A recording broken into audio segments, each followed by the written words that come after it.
What's going on, Drinking Buddies? Brand new podcast coming right at you, but real quick, you know what we got to do. Have a quick word from our sponsors. First and foremost, we are brought to you by the video versions of this podcast. That's right.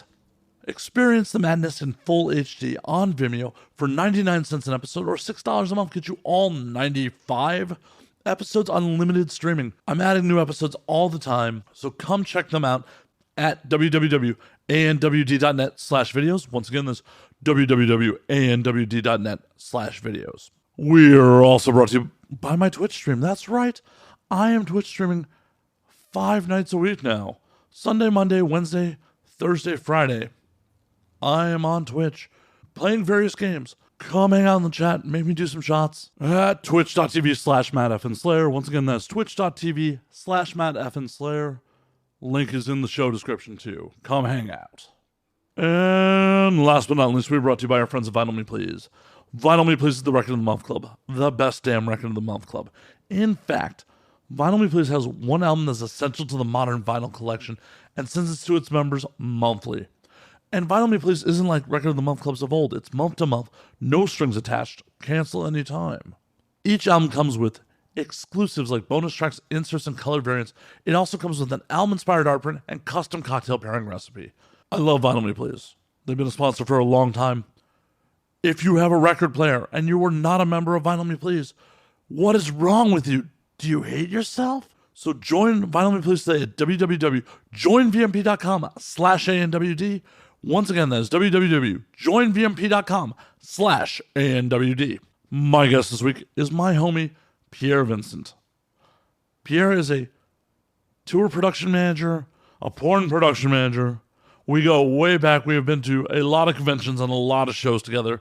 He is one of my favorite people to drink with. Him and I have not seen each other in a couple of years, so it was good to just fucking catch up and bullshit. I hope you enjoyed it as much as I did.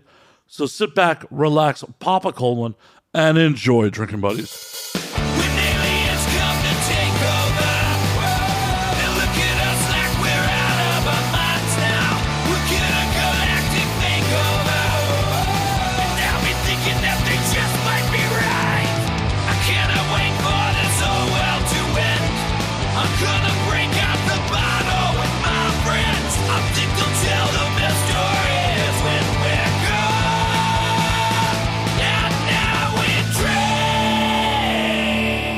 Pierre, how the fuck are you, brother?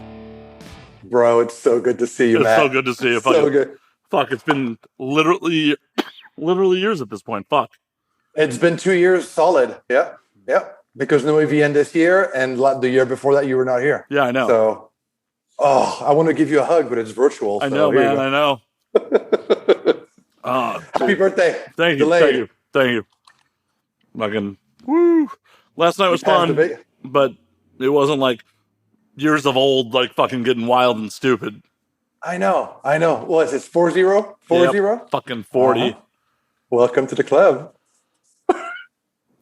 Still looking 25, though. So except for the fucking gray. Fuck. I know, me too. I'm like, come on, look at this. We used to be good looking. Well, and I've definitely put on some pandemic pounds. Oh. You know what? That's the name of the game. That's the purpose right here. Don't worry. After like a good plague, like we'll just go back to medieval beauty standards where like being fat is a sign of wealth. It's Viking style, you know? Yeah, like they say, Texas fit. I eat. Like, I'll protect you. I'm Texas fit. Like Alex Jones. Holy shit. Oh. But yeah, it's awesome seeing you. And thank you for putting me back on the podcast. I know. It's hell. I think last time you were on was like AVN 17 or some shit. Yeah, no, 17. That was, we did the 17. And then 18 we did in the press room. Yeah, you're right. It was just like a quick one, but 17 was the official big one. Yeah. 17. Oh, dude, it's fucking 3 years already. Like, where the fuck is time going? I know. It's insane. And this year, the past 2020, it's been super fast, actually. It went fast like this. Oh, yeah. It was strange. Like, fast and slow at the same time. Like, it was like all those naps. All those naps and just like, oh, hey, I wake up and go to my living room and edit. What a great life. As I lovingly refer to it, I'm just living in my comfy cell. That's it. When did you start twitching? In March. Well, like April. April I Oh yeah, started. so it's been a good year almost. Yeah, Yeah. it literally was one of those things where like a friend of mine who's a DJ was like, "Oh, hey, I'm starting on Twitch," and I had a Twitch account, but I had streamed a couple times in 2016 to like nobody watching, Yeah. so I just like never followed up with it. And she's like, "Yeah, I'm going to be an affiliate." And I'm like, "How are you starting off as an affiliate?" She's like, "Oh, if you have a SoundCloud Pro account, they automatically bump you to affiliate. It's like a way SoundCloud made a deal with Twitch to try to get musicians onto Twitch so they could perform for money Yeah. to make up for the lack of live touring." That's Well, what we did in June here in Vegas. We started doing live broadcasts for bands and performers out of Twitch, pretty much, yeah, and also Facebook simultaneously. and I had a SoundCloud Pro account, so I'm like, okay, instantly bumped to affiliate, and then I started taking it seriously, like a job and shit. Are you gaming or you do a whole bunch of stuff? I'm gaming. I'm gaming on there. Yeah. Yeah, Like, cool. you can't put this show regularly on Twitch. Like I'm sure. all of a sudden, a tip would come out, and I'd lose my account. Mm-hmm.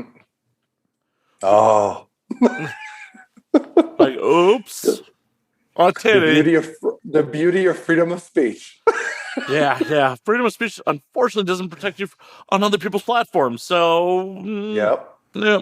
Like, hell, Spencer Bradley was here in person doing a show like a week and a half ago, and like, just had a giant wet spot at one point. Just like, and then put her legs up in a pretzel to show it off. Sadly, she was out of frame, but like her legs were in the air. Oh, epic. And I'm just like, yeah, that would have gotten me kicked off Twitch so fast. For sure. But what amazing content. Right.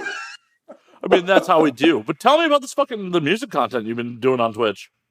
So we were pretty much renting a studio space, 40,000 square feet, and the goal was to pretty much do multiple bands a week, right? And so once Vegas kind of reopened halfway, it was early June. We started doing testing. Once everything was ready to go, we had a couple of bands to test run the whole platform, make sure everything was clear. And we started booking headliners, right? And July, August, boom, back to shut down. So we lost pretty much everything we'd done was testing. We had a couple of big local bands, local acts. And once the schedule was ready to go, they shut us down again. Because OSHA randomly popped into the warehouse. We had masks all along. We followed the guidelines. We even had a crew guy testing temperature before you come to the studio, et cetera, et cetera. But still, they shut us down. That sucks. I know. We were right there, right? We were right there. But it went to trash. So back to OnlyFans. Oh no, not OnlyFans. Oh no.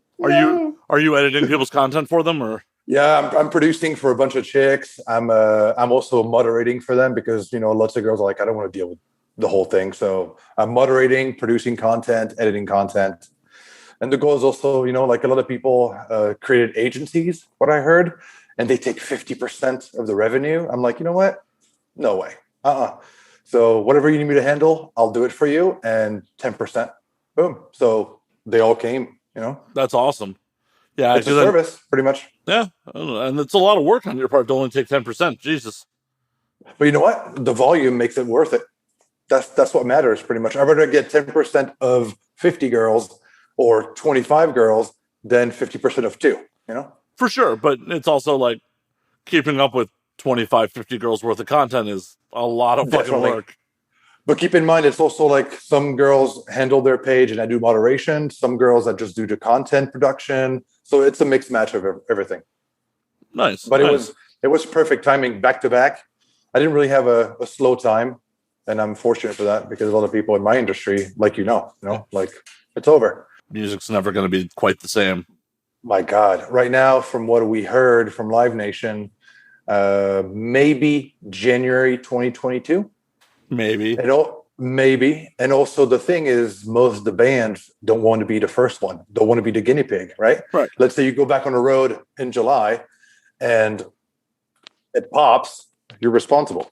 Yep. So insurance, promoters don't want to really take the risk. There's actually not really insurance for promoters against COVID. Right. So there's too many unknown. Well, and also, like, I know Live Nation was talking about like temperature checks and like fucking all sorts of crazy precautions that just like, I don't see this working very well. How do you handle that in a bus with a crew guy? You know, like back in the day, you're in a bus, someone gets the flu, the whole tour gets the flu. Yeah. Right? Right now, if it's COVID, you're done. Simple. Yeah. I also heard that so Live Nation Ticketmaster are trying to put something together that if you want to buy a show ticket in the future, you'll either have to prove that you have a vaccine or you have to prove a negative test for 24 hours.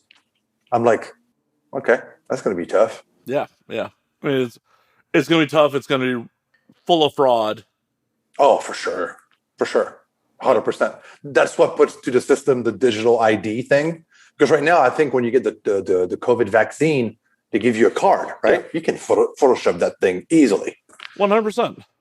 So I think the digital ID or on your phone, whatever, that's going to come. But then it's still like the vaccine's only what, 90, the best one's only 97% effective.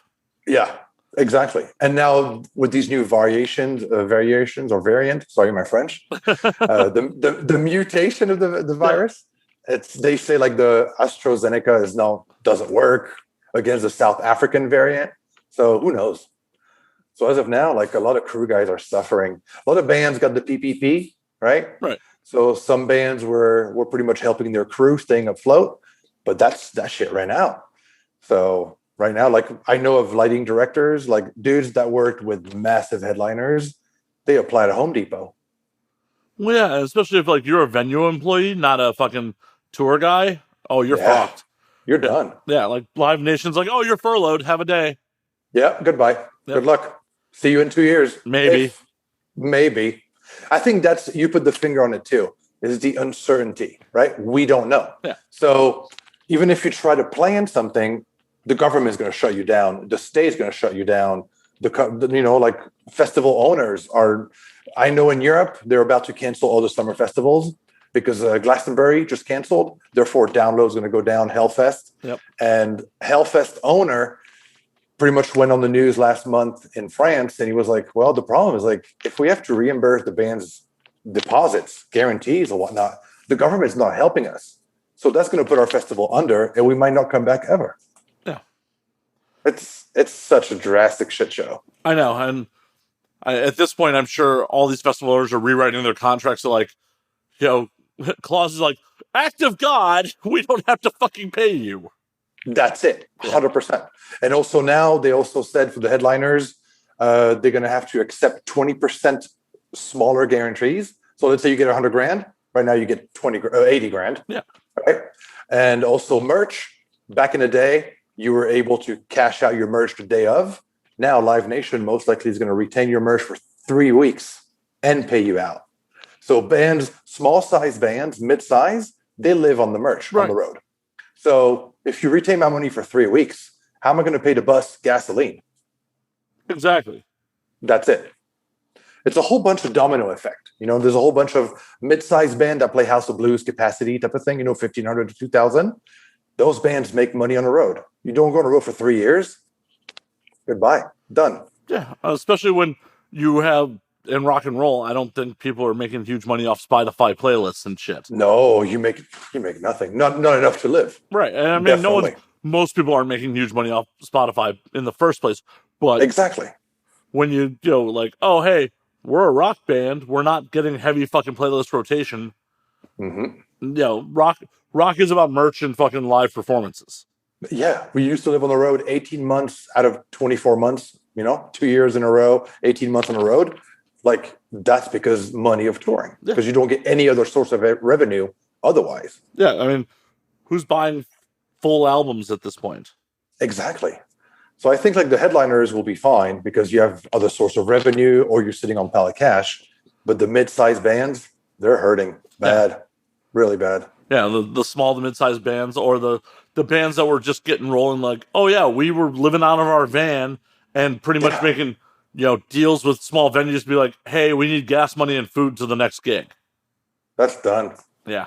But I still can't put my head around everything that made us entertained, right? Music, sports, any kind of entertainment.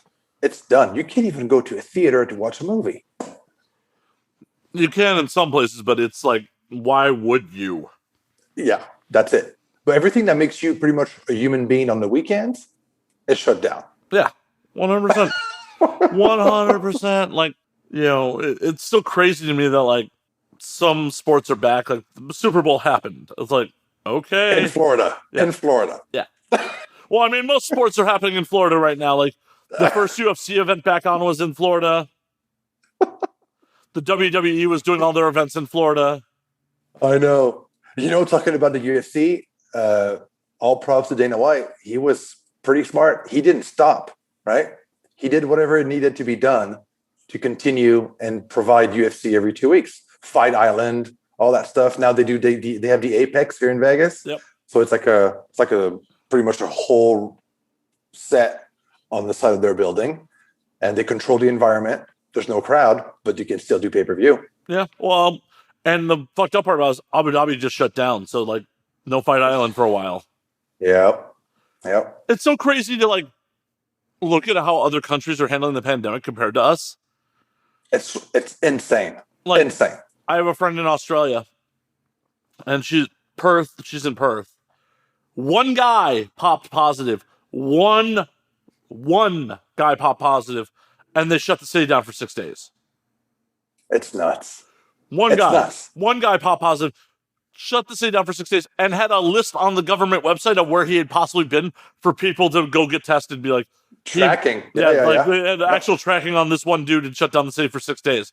I'm like, it's nuts. We are super doing this wrong. I mean, anyone with common sense knew we were doing this wrong in the first place. Because I think here also, you're right, it became politicized. Oh, yeah. Well, fuck the mask. You know what I mean? Well, fuck the mask. Also, let's reopen to help the economy instead of just being like, hey, we're going to have to help people out until shit's under control. 100%. So I'm European, right? I'm Swiss. My country has it's one of the biggest country in Europe hitting by the COVID-19 thing, the coronavirus. The government took over payroll on the first phase. The first time it popped, government took over 100% of the payroll for all the companies.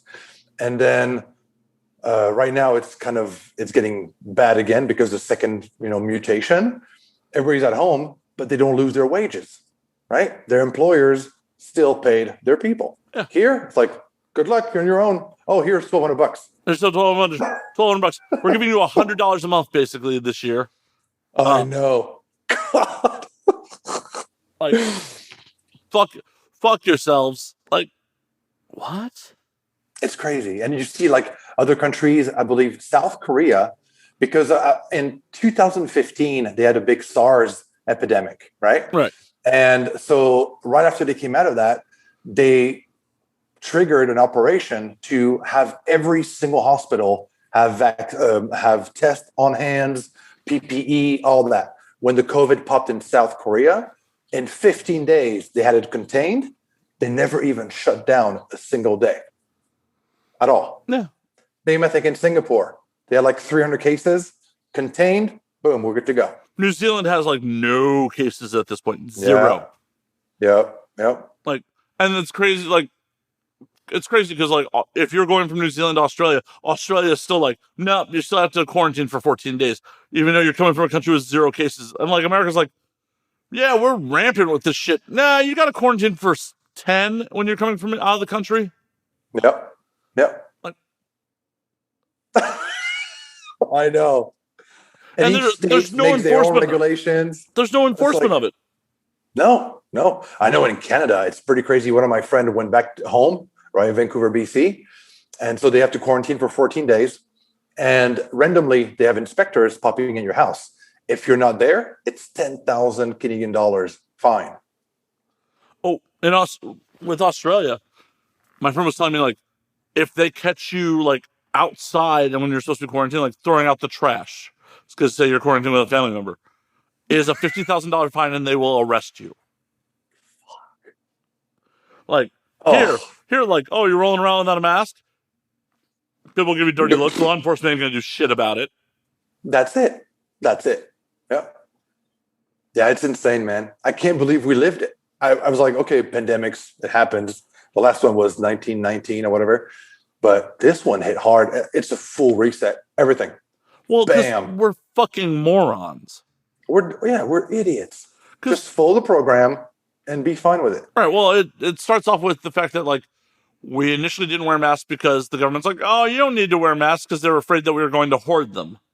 Yep. Because we were hoarding toilet paper because diarrhea was potentially one of the fucking side effects. It's going to help you so much if shit hit the fan. Oh, I got toilet paper, but no water. On top of it, I was like, I don't care about hoarding toilet paper. I'm stuck at home. I'll wash my asshole if, like, I run out of toilet paper. Shower right here. Right. I'll just wash my asshole. Like, buy water, and food. Yeah, you dumb fucks. And then, oh, well, they didn't tell us to wear masks in the first place. This is obviously a political ploy.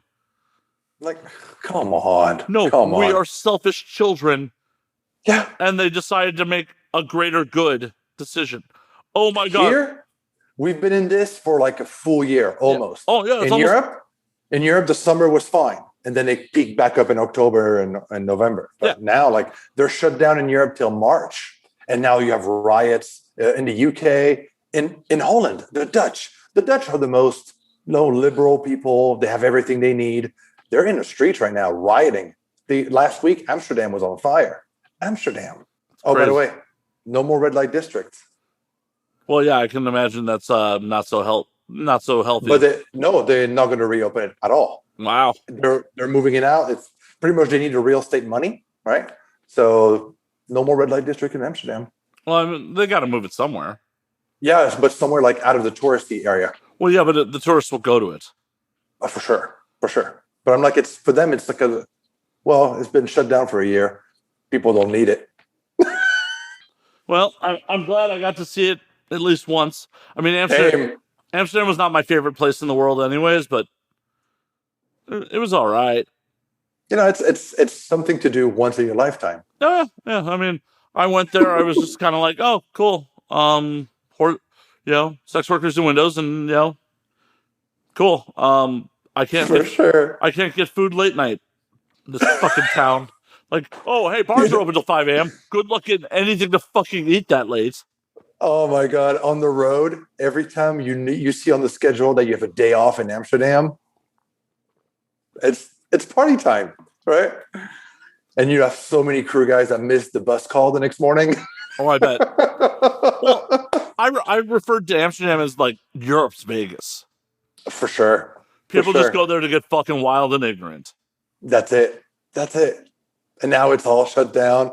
Coffee shops are only for locals. If you're a tourist, you can't even buy weed or hash anymore. Wow. They use this to pretty much change their own policies. But that's crazy to me because like so much of their economy is based on tourism. It's crazy. But right now, it's been pretty much shut down for like almost a year. They came back in the summer and now it's back at it till March. They're like, social experiment is working. We don't really need tourism. Well, do they? I mean, that's what I'm saying. Yeah. Because I can't imagine Amsterdam, like, what else is there in that like local economy besides tourism? There's so much built around tourism there. That's like saying Vegas doesn't need tourism. Yeah, no casinos in Vegas. Obviously, Vegas would be a fucking like. Vegas is also already not a huge town, and it would be it's a village. Yeah, there'd be nothing there if there wasn't tourism money. I'm telling you right now already, there's nothing. Like, you have no shows, no entertainment, no sports, nothing. You're like, what am I going to do? I'm going to go to my neighborhood sports bar. I can just stay home. Oh yeah, that's the only potential reason I'd even reconsider going back to Vegas at this point. It's like, well, I'm not enjoying the benefits of LA, but I'm definitely paying for it. For sure. Yeah. You have no breaks on that one. Yeah. It's like, oh, hey, the comedy scene that like I loved here is part of the reason I moved here is definitely different. Like you can watch a Zoom comedy show, but it's not the same. It's not the same. Yeah. The comedy scene, maybe even when things eventually reopen, maybe wildly different just because a lot of big names have moved to Austin, Texas, or other parts of the country. Yeah. I'm sure there'll be still plenty of funny people here that want to write and be in sitcoms and will perform stand-up, but it may not be the same. I agree. I agree.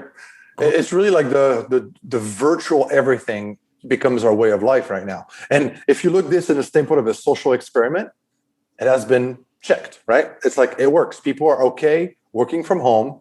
Employers don't need real estate offices around the world. You can work in Miami for a German company as long as your hours match. You're good to go.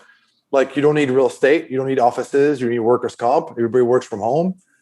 Everything as a test on civilization worked. Yeah, except for the crushing loneliness and the mental health. Exactly. Yeah. But I definitely think that smart companies won't go back to offices. Like, if their productivity No, has stayed up, why spend the money on the real estate? that's it. That's exactly it. Yep. There's no need for it. There, uh, I would hate to do this shit in like 1918. Can you imagine trying to do this shit in 1918? Ooh, have you seen some of the pictures? And like, there's a couple of YouTube videos about what happened in 1918 is going to have, it's pretty much the same format, but 100 years later. Dude, it was gnarly over there back then. Like, it was gnarly. Well, I can imagine. Mask enforcement. You see people with a sign, no mask, go to prison. You're like, okay. Yeah, and guess what? We probably would have gotten through this shit a lot faster if we'd. It worked. Yeah. It worked.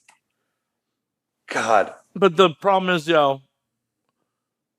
there's already you're already near a boiling point with law enforcement in the first place over the summer. Oh, yeah. So law enforcement trying to enforce mask policy probably would put people back in the streets. And then people were screaming, "Oh, how come it's okay to protest, but it's not okay to gather for anything else?" Like, you dumb fucks. First and foremost, God damn.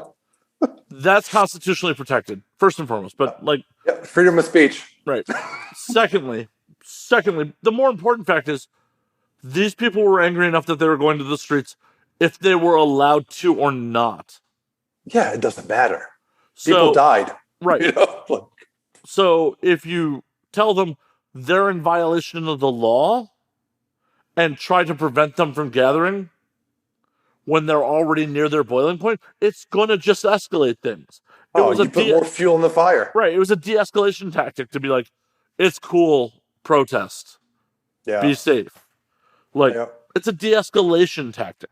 Unfortunately, some people don't seem to comprehend that. They're just like, oh, why is that cool, but this isn't? Like, okay, if you were going to potentially get violent about not being able to go to the movie theaters, they may re-examine that. Or go to church. Right. You know what I mean? Like, come on. Well, and that's also the wild thing where, like, oh yeah, some judges have ruled that, like, oh no, you can still go to church. Like, oh, cool. Super spreading like a motherfucker. Come on. It's insane. And don't get me wrong. This country gave me everything I have. I'm super blessed. But I was like, wow, you don't even know where to grab the rope. The rope is full of lube, right? And you don't know where to grab it. They have no clue. Each state's doing their own thing. Like in Europe, it's like the whole thing is the whole European Union has the same policies. Done. Yep. And it worked. Yeah, it's just... Yeah, it continues to be so fucked. I have a question for you. I have an answer. How many podcasts do you do on average weekly? 1 or 2. How many times do you get on that topic? Almost every fucking episode. It's crazy, huh? That's all we talk about. It's crazy. And on one hand, I would prefer to provide a distraction and not talk about the pandemic. Mm-hmm. But it's what everyone's going through right now. Like, everyone's going to, and it's not like I'm out here being fucking wild in the streets and having like a bunch of me being drunk host stories going on. Like, oh, hey Matt, what's going on? I'm sitting in my apartment Twitch streaming. Yeah. What do you want to talk about? I would love to get back to being able to talk about travel and music and like the other amazing parts of fucking life. But no one's living them. No one's fucking living them. I know. Like, instead it's crazy. It's crazy. Like our industry, the adult industry. Like, if it was not for OnlyFans, what would be the recipe? Like, what would be the saving grace? All these performers, all these, out of work, crew, out of work, production companies, out of work. And the thing about it is the crew and production company is still out of work Yeah. in a lot of cases. Because, like, if you're just a director or a shooter, like, You're done. Unless you hook up with some performer who wants it professionally shot, you're done. Mm-hmm. Yep. You have no guarantees. We're all fucking contractors. How do you reinvent yourself if you don't have the tools? If you don't, like a lot of us had the luck to be able to reinvent, like you, go to Twitch, podcast, YouTube, me, OnlyFans, not touring anymore, all that. But most people, like, you don't have the skills. You're 55 years old. You've been shooting porn for 35 years. What are you going to do? Right? Who knows? Like, it's crazy. It's crazy. Hopefully you have some money in the bank and ride the coattail. Hopefully you were set up properly and be like, I got a PPP loan. Just lie and be like, no, it's not. It's not sex related. No, for sure not. Like, I'm just too. Imagine, I think, and I heard that from a couple of girls. Even if it reopens, let's say in 2 years from now, you can go back and do full on cum shots. Well, most girls are like, I've been doing this for 2 years out of my house with my boyfriend. Why would I wake up at 7 a.m., go to the valley, sit in a makeup chair, waste my whole 8-hour days? I can just shoot OnlyFans on my own time and make the same amount of money. Talk directly to my fans. No middlemen. Goodbye. Well, the reason to do would you go back? Would you go back to Smith? Yes. And I'll give you one reason why. And it depends on who you are, but the marketing arm behind the major productions. You're right. Yeah, you will get so much more exposure being on a Jules Jordan set or a Wicked set. Sure. Like, if you're on a major set, I wouldn't do it all the time. I wouldn't be like, try to get booked 5 days a week like you would pre-pandemic. Oh, yeah. But I would definitely, it's worth taking a pay cut for 1 or 2 8-hour days to be on some box covers and do some high profile shit, because it just brings more people to your OnlyFans. Definitely. It's funny, a couple of weeks ago, I was driving and I looked next to me and it was Small Hands. I was like, Aaron, you're in town? He's like, yeah, I'm here for a week, bro. Nice. I was like, oh, so you're still working. Oh, yeah, I mean, there's sets going on right now. Like, For sure. I worked on a set for Jackie St. James back in December, and it was a godsend. I needed the fucking money. But I also still am not a huge proponent of the fact that the industry's back to work. Yeah, it's Like, I understand there is no safety net in porn, and people got to fucking eat. So you got to take the fucking risk sometimes, but because I did it. And even though, like, our industry has hit multiple times because of regulations and whatnot, we know how to cope with it. Right. But this one is different. Right. This one is really different. And also the ones that do it guerrilla style are fucking it up for everybody else. 100%. 100%. It was, like the OSHA regs and all that bullshit. Like, you just played by the rules and you're fine. And, like, generally, even if you, like, I'm not saying break the testing rules, but, like, you don't use condoms where condoms are meant, because of all the other safety nets built into porn's testing system, no one really got hurt. Yep. COVID, and, like, you trust that your scene partners and people you're performing with are being responsible and not going outside of testing protocols. COVID, unlike sex, you can't make a conscious choice not to get it. Yeah, because you could be asymptomatic and don't even know you have it. Right. And boom. Well, it's not like, okay, with sex, like, oh, hey, I got to make a choice to, like, hook up with somebody. Mm-hmm. COVID, I go to the grocery store, go fill a prescription, like, just catch it. Yeah, that's it. I don't even know I have it. I'm going to spread it for 2 weeks. Right. Yeah, it's possible to spread an STD without knowing it, but you had to have made the conscious choice to bang outside of people in the testing pool. For sure. It's your choice. Right. You know what I mean? Right. But it's a game changer. It's gonna really shape the next 10 years of our lives for sure. Well, yeah. Well, and the thing about it is, like, I'm also a big proponent of that. The top tier talent should be trying to renegotiate contracts with OnlyFans. Oh yeah. Because if you are making your livelihood off someone who you just blindly signed to TOS, Yeah, I love that we both had a moment of silence. like, you know what's crazy? The IRS, right? Because I've as of now, I don't know of any performer on OnlyFans that got 1099s, but they got paid. Some of them make $100,000 a month, right? Yeah. So at one point, something is going to crack down. Either a big production company, entities, like MindGeek, is going to come in and shut that shit down, or acquires it, whatever. Or the feds will be like, hold on, all these people made millions of dollars, no 1099. Okay, let's go audit the whole thing. Yeah, I don't know why OnlyFans would not be issuing 1099s. I as of now, I mean, they legally have till the end of the month to do it. True, but they've been around for more than a year. They never gave out 1099s last year? I don't think so. No. Whew, that's dumb. I know, but also I believe, I'm not 100% sure. Don't quote me on this, but I believe their motherboat, see, porn life. They're based in Malta. Oh yeah, the UK. They're originally a UK-based company, but they may be for a corporation purposes. Malta. So maybe it doesn't apply as a federal. Well, yeah, they're not required to spend over $600. Pay a contractor over $600 to have to file a 1099. Mm-hmm. But what also was based in Malta that the U.S. government decided to shut down as a tax loophole?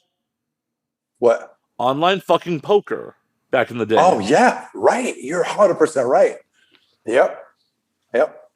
So there's a major precedent of like the U.S. government being like, oh, well, we're not getting our cut properly because you're not based in the States. Shut down. Goodbye. Yep. I think we have a good year in front of us with OnlyFans. Yeah, but at one point, the government's a little distracted. Yeah. At one point, it's going to come down and people are going to have to, okay, this is the pipeline. Knock on wood, right? Right. Well, is AVN Stars or MindGeek has some equivalent at this point too, right? Yeah. Are those companies paying out 1099s? I believe so. So, I mean, it would just be a segue to the new platform. Yeah. Damn. It's interesting. And it's just OnlyFans is setting themselves up for fucking failure. It's crazy. And the volume. It's, I know of a performer that only does feet, right? She's taking 10 to 15K a month just because of her feet. Jesus. Like, holy fuck. I have pretty feet. Like, I don't, but someone's into them. Yeah, definitely. It opened like everybody, like it's even the girl at the grocery store, right? She's an essential worker, but on the side, she's on OnlyFans. That means everybody is doing it. Cocktail waitresses here in town, the cocktail waitresses at the clubs and all that, they're all OnlyFans now. Fitness models, all that. Oh yeah, no. Back then, I remember Nikki Benz was like, she posted something a couple of months ago. It's like, look at you guys. You used to make fun of us because of OnlyFans, and now you're all sucking on it. Oh yeah, do you know who has like an OnlyFans that like I haven't looked at the content, but like fucking Brittany Palmer and Ariane Celeste both have fucking OnlyFans. Yes. The UFC fucking ring girls have OnlyFans. Cardi B has an OnlyFans. Well, I mean that makes sense because Cardi came from sex work. Have you heard about the thing about Bella Thorne? Oh. She did OnlyFans. She got 20 or 200 grand for a nude picture. Yeah. And she sent a picture that was not nude. Everybody asked for a refund. Oh yeah, and no. OnlyFans was like, hold on here. So therefore, your celebrity ass is fucking it up for all of us performers because you're like, oh, that's a source of revenue. I'm going to go on it. But you don't need it. Don't fuck it up for all of us. No, she fucked the payout structure. She fucked how much people can pay for a VOD. Yeah. Now it's $50 cap. Yep. It's ridiculous. And so if you're listening, Bella Thorne, sorry. I'm not. Oh, me neither. I'm like, fuck off. Well, and the thing about it is, like, I've talked to a bunch of performers about that who are obviously pissed off. And the thing about it is, it might not have even been OnlyFans' call to make these changes. It may have been the billing company. It's not like they're handling their own billing in-house. Yeah, they probably have a CC bill, net billing. Something like that. When you charge off, yeah. When you charge back on, like, let's say it's 200 grand, they're like, hold on a second here.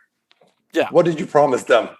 Right. Well, like, and who knows how many like chargebacks in total like came in the following days. Like they're probably like, we gotta change this shit. We gotta minimize our own fucking asses here.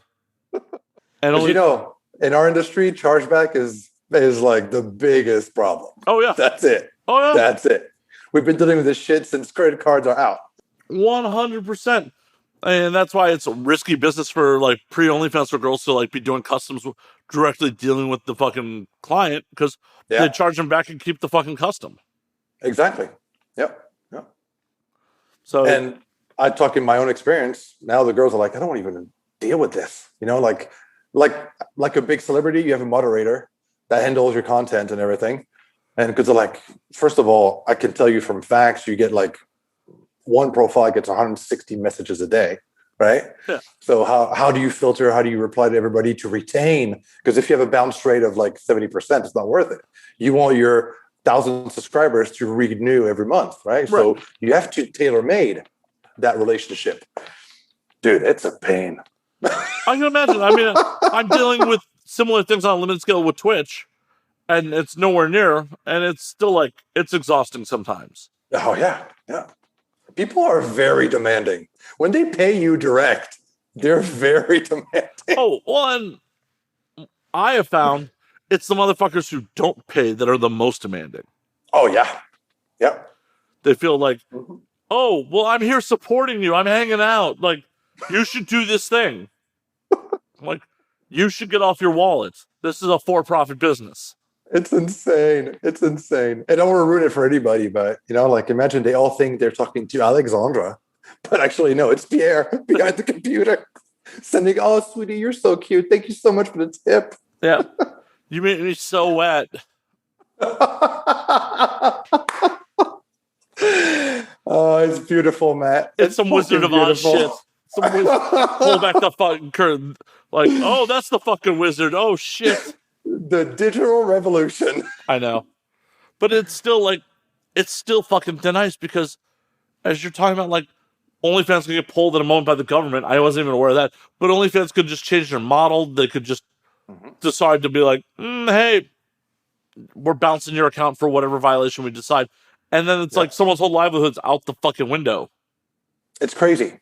And you remember back in the day, we used to talk about MFC, Chatterbait, the volume that these companies make just providing a platform and traffic.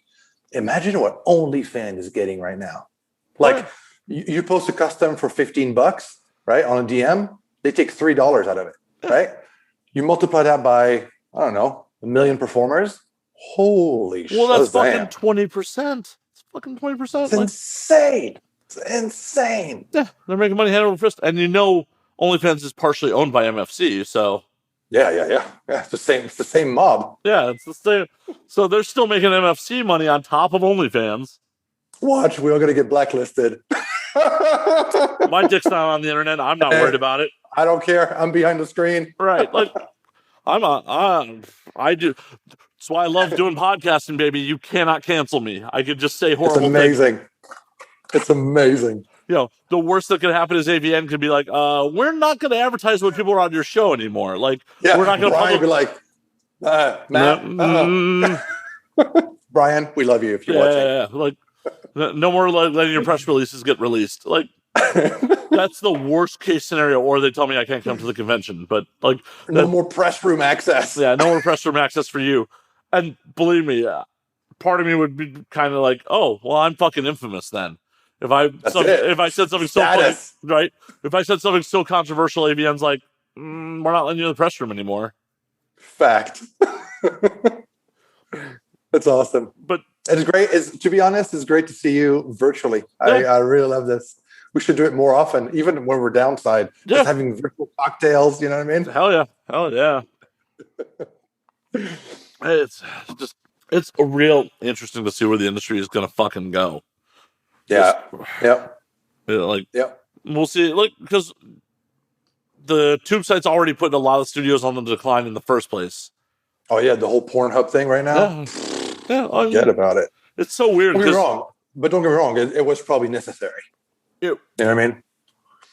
At one point, like the amount of shit content on there, you're like, ooh, she's not 18. Yeah. Oh no, that stuff definitely need to go. But I'm talking about like you and I are old school enough to be like, we remember when the tube sites were the fucking enemy.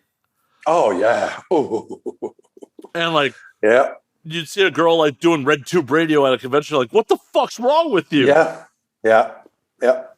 And now it's like, now they've already changed the model, and like, so many companies went under because of that. Yeah. And too, like last year, AVN, remember back in the day, you had all these big companies, the big booth and all that. Last year, most people didn't show up. Even Jules was like, it's probably my last one. You know what I mean? Like, they treat me like shit. I've been there for like, 15, 18 years. And they put me on the corner because MFC and all the other chat have all the rooms. Yeah. You're like, holy Shazam. Well, it was just amazing to watch the evolution where cam girls started becoming presenters, and then there were cam awards. Yes. It's a fact. Last year, I was walking in the hallways, and this fan, I guess, saw his favorite cam girl. Like, he's been camming. He's a whale. He's spending a whole bunch of money on her every day, whatever. And he sees her. He goes to shake her hand, tell her, this is me. Oh, it's so good to see you. And he's like, I'll see you tonight online. You're like, bro, you're seeing her right now. She's in front of you, the real thing. And you're only thinking of seeing her tonight on your device. It's all twisted. Oh, I know. But you also she's can't whip his dick out right there on the floor. So true. But still, like if you're a fan of someone, if you see Nikki Benz or Nicole Aniston, you're like, oh, Nicole, my God, right? I want a picture, autograph. No, the guy was like, hey, it's me, Charlie, your big whale. See you tonight. And he bounced. I was like, dude, what? But those interactions are always, in a lot of cases, fucking socially awkward. Like, for sure. It's just like, there's especially I guess with the cam girls, the comfort of the screen between you, where like, safety. Yeah, it's safety for both the performer and the client. Yeah, because it can be. I can fully understand why it'd be nerve-wracking to like run into someone you masturbate to all the time, and then and it goes both sides, right? It goes both sides. Like, you're clearly a pervert. I saw your DMs. You're a psychopath, and now you're in front of me. Right. And there's no security, right? Right. Or someone like me back in the day would have to be like, oh, you got to go, dude. It's time to go, man. Yeah, you got to go. Yeah, but you got to go. There's no but. Yeah, there's other people in the line. You got to go, man. You got to keep moving. Oh, my God. Some days I miss those gigs. Some days I really don't. You know what? We lived it. That's you just put the finger on it. And to me, it's like I did my own, introvert, like, okay, my own assessment. I'm like, I've toured the world. I've worked with the best performers in the industry, the best companies. I've done it. It's fine. If everything hits the fan tomorrow, bucket list checked. But with the knowledge we have and the people we know, we can convert ourselves or adapt. Yeah. Right? So in a way, it's a blessing. And also a lot of soul searching. What is going to be next year going to be made of? There's no guarantees. When you don't have any certainty, it's hard to plan. 100%. And like, I was just talking to a friend about this the other day. Like, as much as 2020 is, in the grand scheme of things, really fucking sucked. I'm kind of thankful for it in some ways because I've learned so many more skills this year that like I just would have never taken the time to learn. Like you told me, editing. Yeah. Just editing, right? Editing your content. Yeah, I had basic editing skills coming into 2020. Like, it's awesome. I could edit a 3-camera shoot for the podcast, competently competently cut between the various angles. Like, I was already an audio editor coming in before this year, so that I didn't really learn anything new on. But it's like, oh, hey, I'm playing around with After Effects now, and like, look at you. I'm so proud of you right now. Like, doing digital effects, like, I'm producing weird YouTube content all the fucking time. Like, what do you do on YouTube? So I'm producing a bunch of like, my gaming contents. Okay. But instead of just like some of the stuff is just straight gameplay content with like intros and shit slapped on it. But some of it, like, I just get creative and weird with. Like, mostly the Fortnite videos. Like, I'm adding like audio pickups into it or cutting to movie scenes and. You're doing customs. Yeah. Yeah. For myself.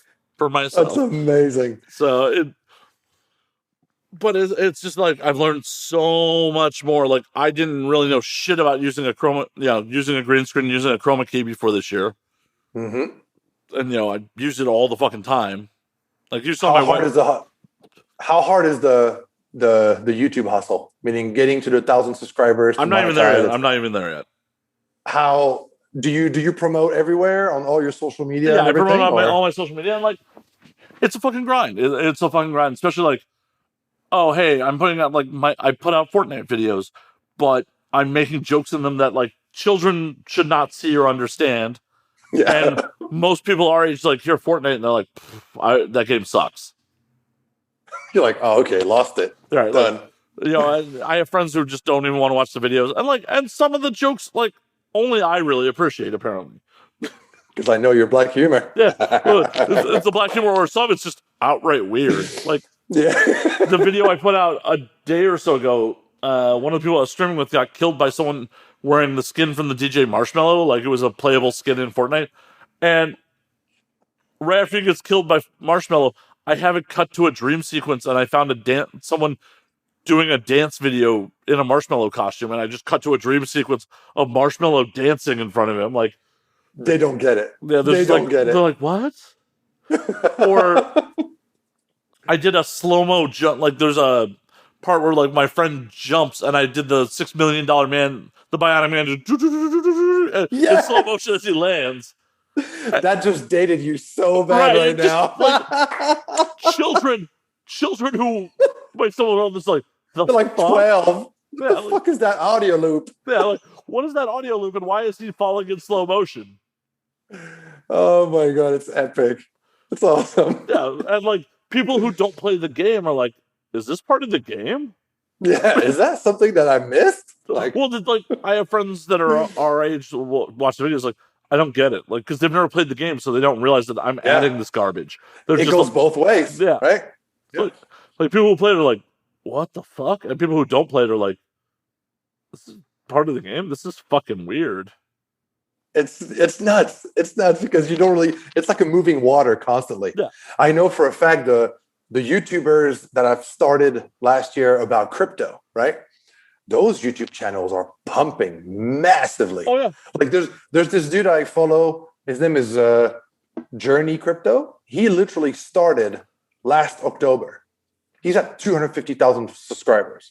Oh yeah. Because he provides content that people need. Financial services, whatnot, or whatever. That kid is super talented. He only talks about one topic.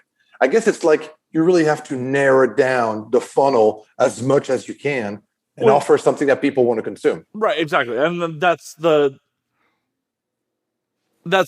challenging part is like, I'm really trying, like, I'm not trying to monetize YouTube. Like, I'd be happy to monetize YouTube to make money at it, but I'm more trying to drive traffic to my Twitch channel. Yeah. So I'm just making weird videos that like, oh, hey, hopefully you're entertained by this bullshit. Come watch me on Twitch where it will be very different than this because I will be there will be no weird audio loops and shit like that. It'll just be playing Fortnite and talking shit. It's awesome. I did a whole run of Cyberpunk 2077 and like I got a rapper friend of mine to do a cover of fucking Rack City for my intro. So like there's a whole fucking... Because, the game takes place in Night City, so, like, it's like, Night City, bitch, Night City, bitch. Like... That set the record straight right there. Like, and so, I put this whole fucking intro together on this Like and subscribe. Yeah, like and subscribe. Like, there's a whole fucking intro, and then, like, it just cuts to, like, fucking 2-3 hours of me actually playing the game on stream. But, I love it. Yeah. I'm going to send me your... Is it Matt Slayer on your YouTube? No, it's You Laugh, We Die for the gaming stuff. Okay, I'll go ahead and subscribe and like. I appreciate it, but it's just one of those things where like, gotta. I don't I've been bad about putting out content at times because like, it's a whole nother thing to like edit down something like this, where it's like this is pretty straightforward. Like I'm editing not for content or to add to it. I'm just trying to subtract errors and make it a more compressed, watchable show. Definitely. Where stuff like that is like, oh, no, I am trying to creatively edit stuff in. Mm-hmm. And you add your secret recipe to it. Right, and just adding things to it and like trying not to, while you're doing it, trying not to be derivative, not trying to recycle too many jokes. Mm-hmm. Yeah, be like constantly reinventing the wheel. Right. Yeah. And this is why sitcoms and television have writers' rooms, not just one guy writing it. For sure. 100%. Because it's 100%. Like, there's sometimes where I just wake up and like, fuck. I don't even know what to do with this. Do you do like every day? What, you Twitch? You post the next day on YouTube, or? The turnaround is not nearly that fast. Okay. Do you feel that you need to post more often than you need to do at least 3 to 4 a week? I need to up it to that, but like I'm still doing this. I'm still posting at least one podcast a week. I'm actually still streaming 5 times a week. I still have clients I got to deal with too. Yeah. And it's just a whole fucking it's crazy because we always thought like, oh, we have time on our hands. Now we're home, 24 hours a day. You sleep for 6 or 8. That leaves you with 16. 16 goes like this. Well, 16 goes like this, and especially like if you're like, oh, hey, I don't know what I want to do with this, especially the Fortnite video. Like I can pump out Cyberpunk 2077 videos pretty quickly. It's literally like record a quick intro, put some gameplay footage behind my intro, cut to the rap intro, gameplay, exit screen. Yeah. Like those are all pretty quick videos to knock out. But like the Fortnite stuff, it's like, oh, hey, here's 4 or 5 hours of gameplay content. Look for weird shit happening because random shit just happens in Fortnite sometimes.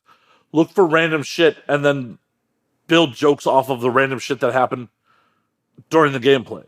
That's cool. That's like, super cool. A video that you spice it up pretty much. Right. Like I have a video that is coming out on Monday, and there's a point where like someone was wearing like the Marvel Comics character Daredevil skin, and we're trying to kill him, and I like went and grabbed an audio drop from like the 90s Spider-Man cartoon when he meets Daredevil.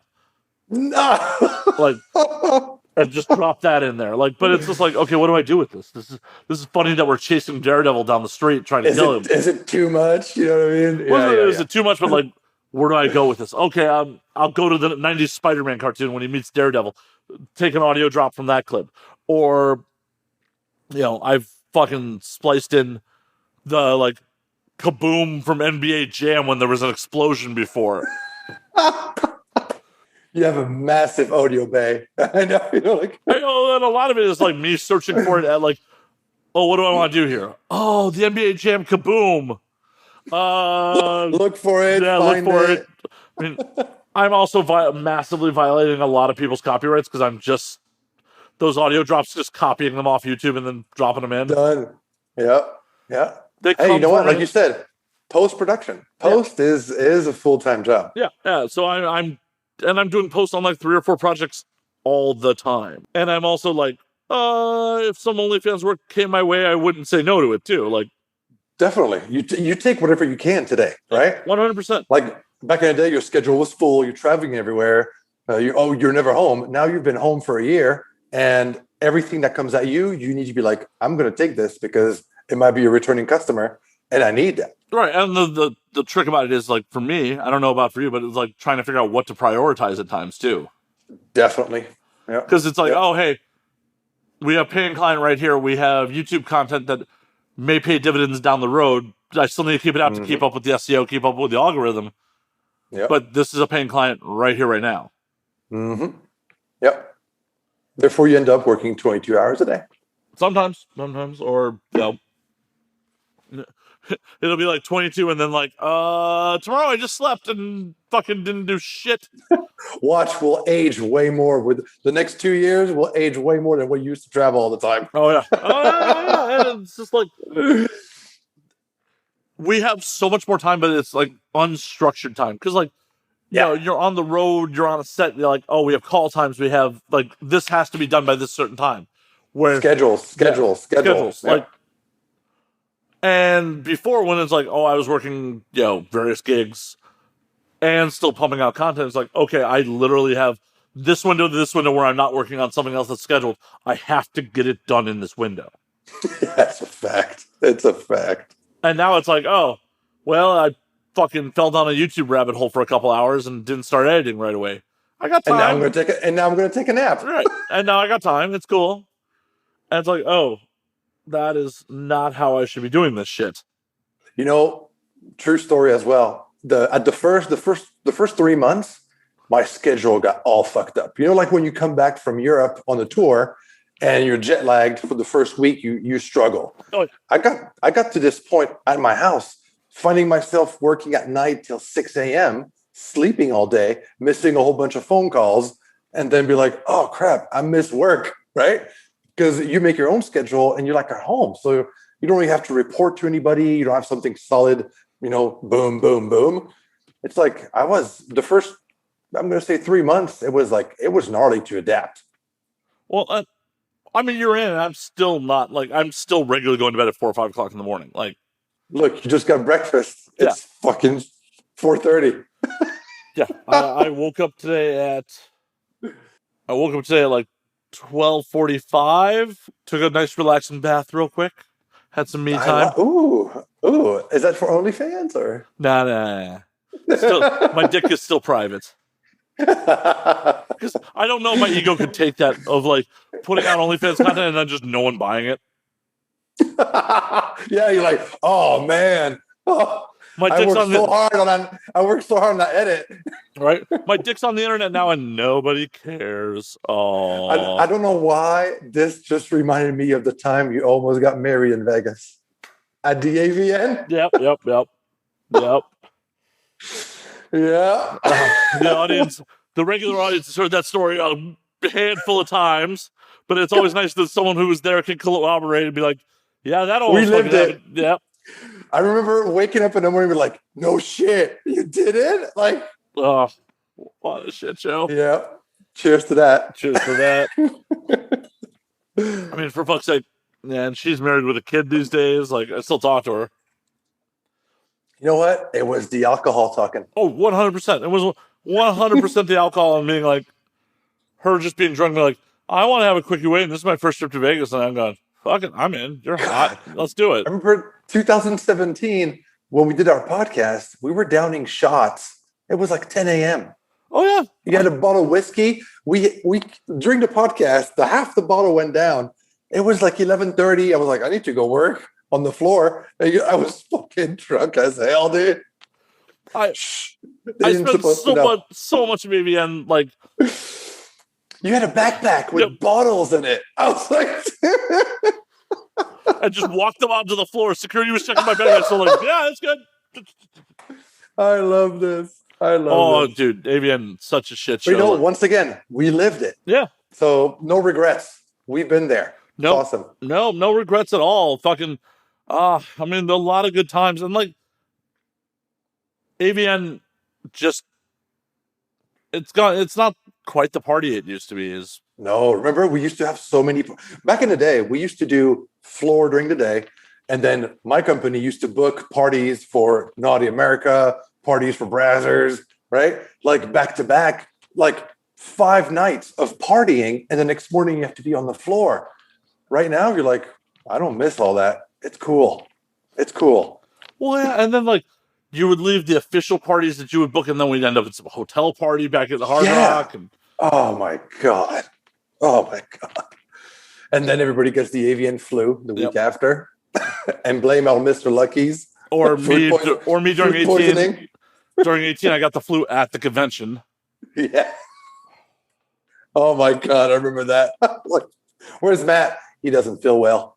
Like, oh fuck. Yeah, that's early. Day 3. Yeah, it was day 3, and I was out. I literally slept 18 hours.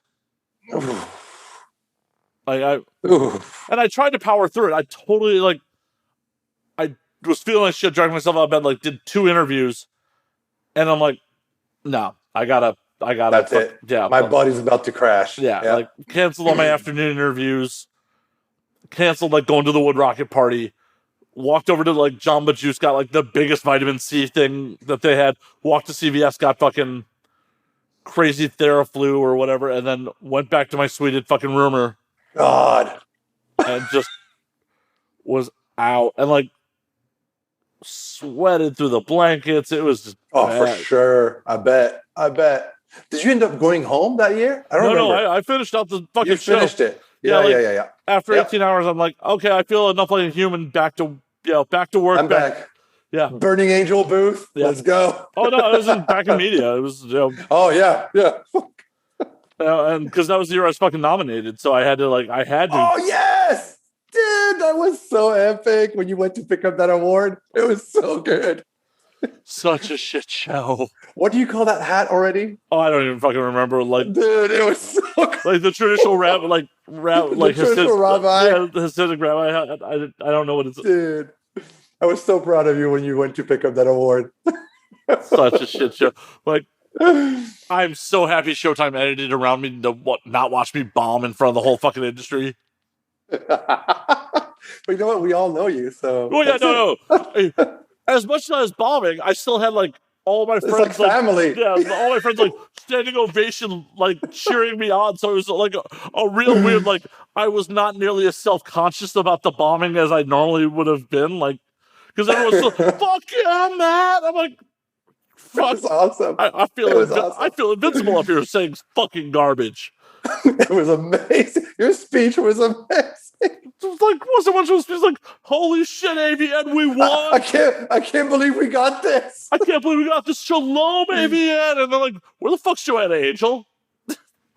Yeah, what? It was awesome. It was epic. Oh, Joe was so pissed at me for a couple days. I'm sure. When we got backstage for the backstage interview, I tried to scoot out of the backstage interview. Mm-hmm. And just like Joanna, because I could tell Joe was fucking angry. Yeah, I'm sure. Yep. And Christiana Sin pulled me into the interview. Come here. No, all right. And you were drunk as fuck. I wasn't that drunk. You were on the edge. You were on the edge. So the backstage interview was 100% just being I just did. It's all Joanna. I'm just reading Joanna's words, trying to make the situation better. Oh, it's epic. Good times like that. There's so many fucking good times like that. I know the memories and what we go back once again. We lived it. So if everything hit the fan tomorrow, I'm cool. I'm totally fine. I'm I had to live the best years of my life when I was under 40. Yeah, but the thing about it is, man, I'm just still chasing the dragon. I want more. Oh yeah, because we're addicts. I don't think I'm an addict to anything else, but I'm still a fucking addict to chasing those good times. No doubt. I used to look forward to it. It's funny because right before we got on the podcast, I texted Brian, BSG, and I texted him it was so weird this year not to see you at all, right? And he's like, dude, tell me about it. It's so weird to not, it's been for the last 15 years of our lives, it's every end of January from CS to AVN. Yeah. That's the last 2 weeks of January. You live in convention floors. Yeah. And you meet people you don't see. It's fucking amazing. And this year, nada. What did they do this year? They did a virtual version? Virtual award show. I don't know what the virtual convention was about. And it just, I heard from some people who attended, it had some technical difficulties, but it's the first year.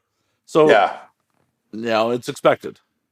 Yep. I was looking forward to the Virgin Hotel hosting the AVN, to be honest. Me too. I mean, I'm going to miss the Hard Rock. The Hard Rock was always my favorite casino in Vegas. I can tell you they kept the dome over the bar. Oh, that's so cool. You can still hear people what they talk about on the other side. Nice.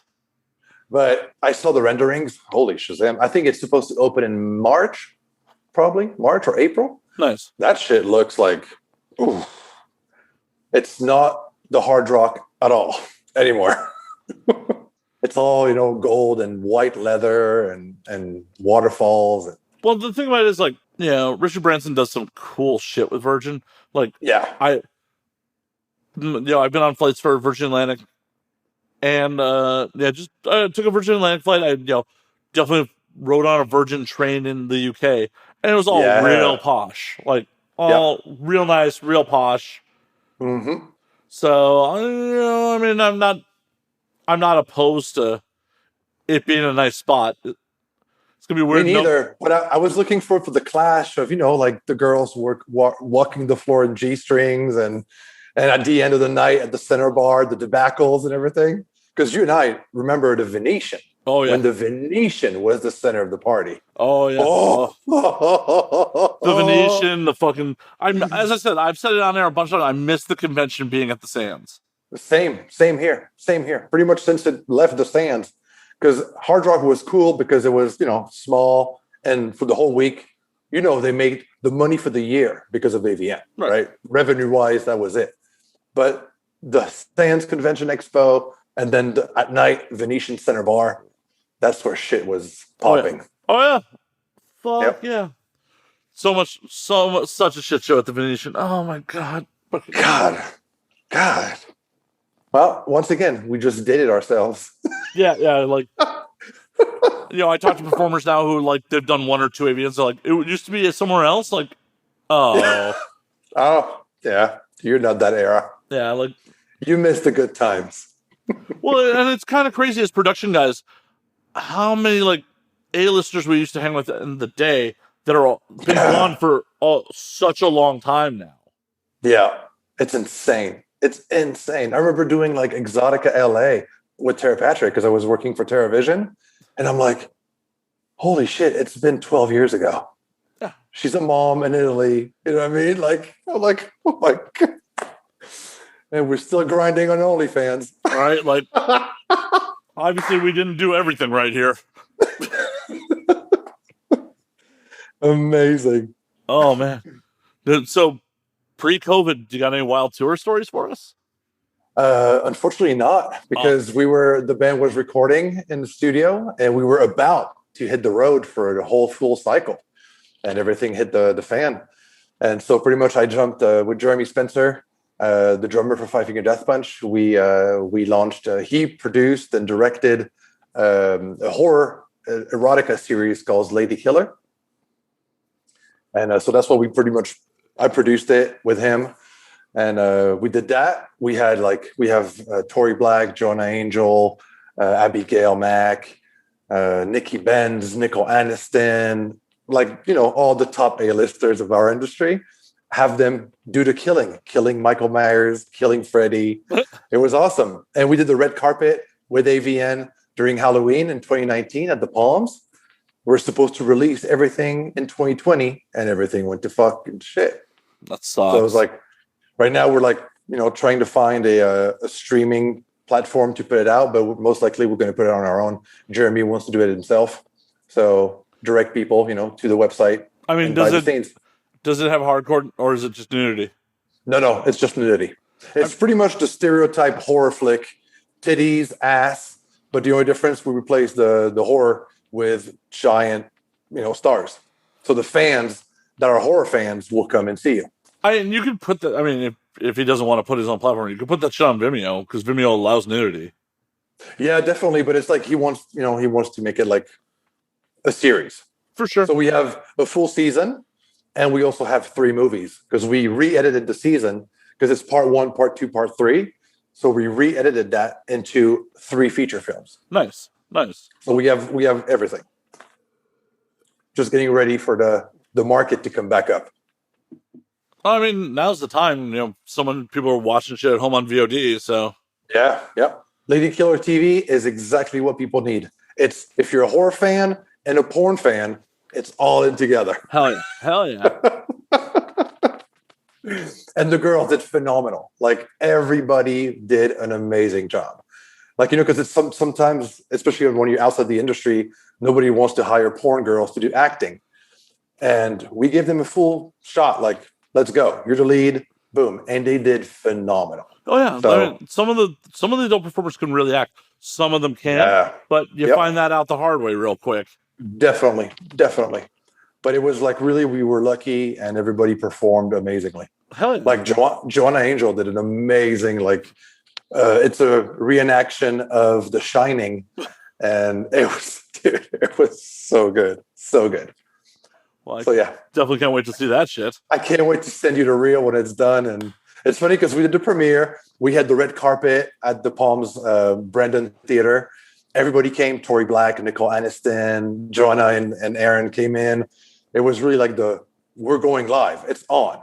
AVN sponsored the red carpet. It was phenomenal. And just seeing that roster of talent in our industry doing a horror show, right? Or a horror movie, it was amazing. And then we were like, okay, everything is ready to go. And then our distributor fucking bankrupt. Wow. We're like, oh, dude. So back to square one. Post, re-editing everything in 2 movies, right? Instead of doing a season. And so that's what we've been doing pretty much the whole 2020 as well. Hell yeah.